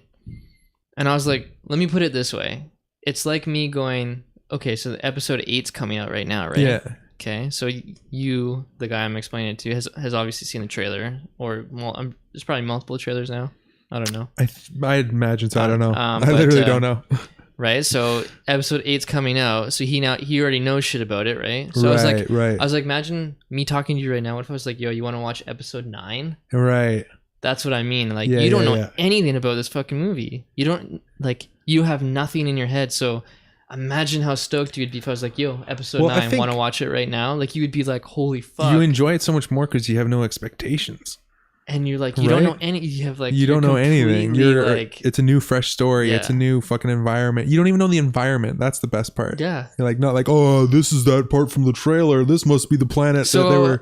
Imagine watching episode 7 when fucking Kylo, boom, lights up his lightsaber, and then you're like sick, like it's like red, and the sound, and then poof, the exhaust ports on the side. You'd be like, what? Right? When in fact that was just like every piece of media ever was like, look, there's a lightsaber that looks like a sword, you know, and you're just like, that would have been so much more fucking tantalizing if you didn't show me that. Yeah, right. If I fucking found out about that in the theaters. Didn't they do that with Darth Maul's saber, or did they give that one away? Because remember when the double fucking came out? I bet you they fucking showed it. It was delayed though. Like he fucking puts out the one, and then second, and then the second comes. Oh fuck shit up! Fucking and then boom, they cut the bottom of it off, and then he's got the normal one. And then he fucking uses his 2, doesn't he? No, I think you're thinking of General Grievous. I think when he's got the multiple sabers and he's like has like the 8 robot arms or whatever. Yeah, some crazy shit. No, they cut the end of Darth Maul's, and then poof, it cuts out the bottom saber. That's so right. Then he's he fighting doesn't with use the it as 2. one. Okay. Yeah, there's some fucking there's some tangents right there. We could have a whole fucking Star Wars podcast. Fuck, I could go on for days about Star Wars, yo. Fuck, man. But fuck, I think we should probably wrap this bitch up. We got that's fucking about 3 hours. Yeah, that's crazy. Shit. Holy fuck, dude. That's crazy, man. So I think that's a little instance as to why we wanted to start this, was because like we already have these conversations. Yeah, where we get going off on tangents and get super hyped up and talking about whatever. The last time we got together was to talk about doing this, and we ended up talking for like 2 weeks ago. Not even 2 weeks ago, and we sat down and talked for like 6 hours. So we're just okay. If there's any evidence that we need to do this, it's that. It's fucking that. And on top of everything, with our like, we're both on such creative endeavors that we're just like, you know what? There's nothing to it but to do it, as Ronnie Coleman would say. So it's like, let's fucking go. So I mean, fuck it. So I don't know. Do you want to fucking shout out any fucking your plugs, or check you out on the gram? Or? Yeah, I mean, really the only social media that I actively use is Instagram. You can check me under ND Local. is my Instagram handle. Tumblr, same thing, indie local. Those are the main ones I really use. But I just use it to promote my artwork. Basically, is my portfolio. A little bit of like daily stuff, but that's more the IG it's usually story, mixed into your like stories. And shit. The story stuff. Yeah. But really, it's like 95% artwork. Hell yeah. Yeah. Yeah, this guy, I mean, he's not gonna fucking admit shit on his own, but it's some pretty crazy shit, so you're gonna want to check it out. But yeah, man. Yeah. You fucking and then I don't know. You got a fucking million things going on. I don't know. These people can keep up with you. What do you got? I'll just start small and I'll plug like Instagram. You got what? I got 4 accounts, I think, each different things. I got one for each company. I got one for my RC and one for myself. I guess I'll just say check me out on the main media is if you want to communicate with myself as opposed to more of my company shit is Instagram. It's just Bigfoot_life, and it's the exact same thing on Twitter. I'm on Twitter a lot. Twitter is where I am. I actually don't use much social medias anymore besides Twitter. I use other social medias just for my businesses and shit. So if you want to shoot the shit or hang out, Twitter is the place to be. And we'll keep you updated for future stuff that we're going to get doing with this. We're going to actually work on a schedule. I think we're going to try to do like Wednesday, Sundays, perhaps? 2 a week we're going to try to shoot for to begin with. Yeah. Hell yeah. Sure. Hell yeah. Fucking. You got it. We'll get a couple of these going and we'll still, like I say, we still got to work out a name for this whole shit. So we're going to do that. We'll get that quick. And then, stay tuned. We'll let you know when the next one's going to be. And thanks so much if you listen to this, watch this, hung out with us live. Let us know what you think. Yeah. We definitely want feedback. Mm-hmm. So, let us know what you think. And we'll see you in the next fucking podcast. See you in a couple days. See you later, peeps. Peace.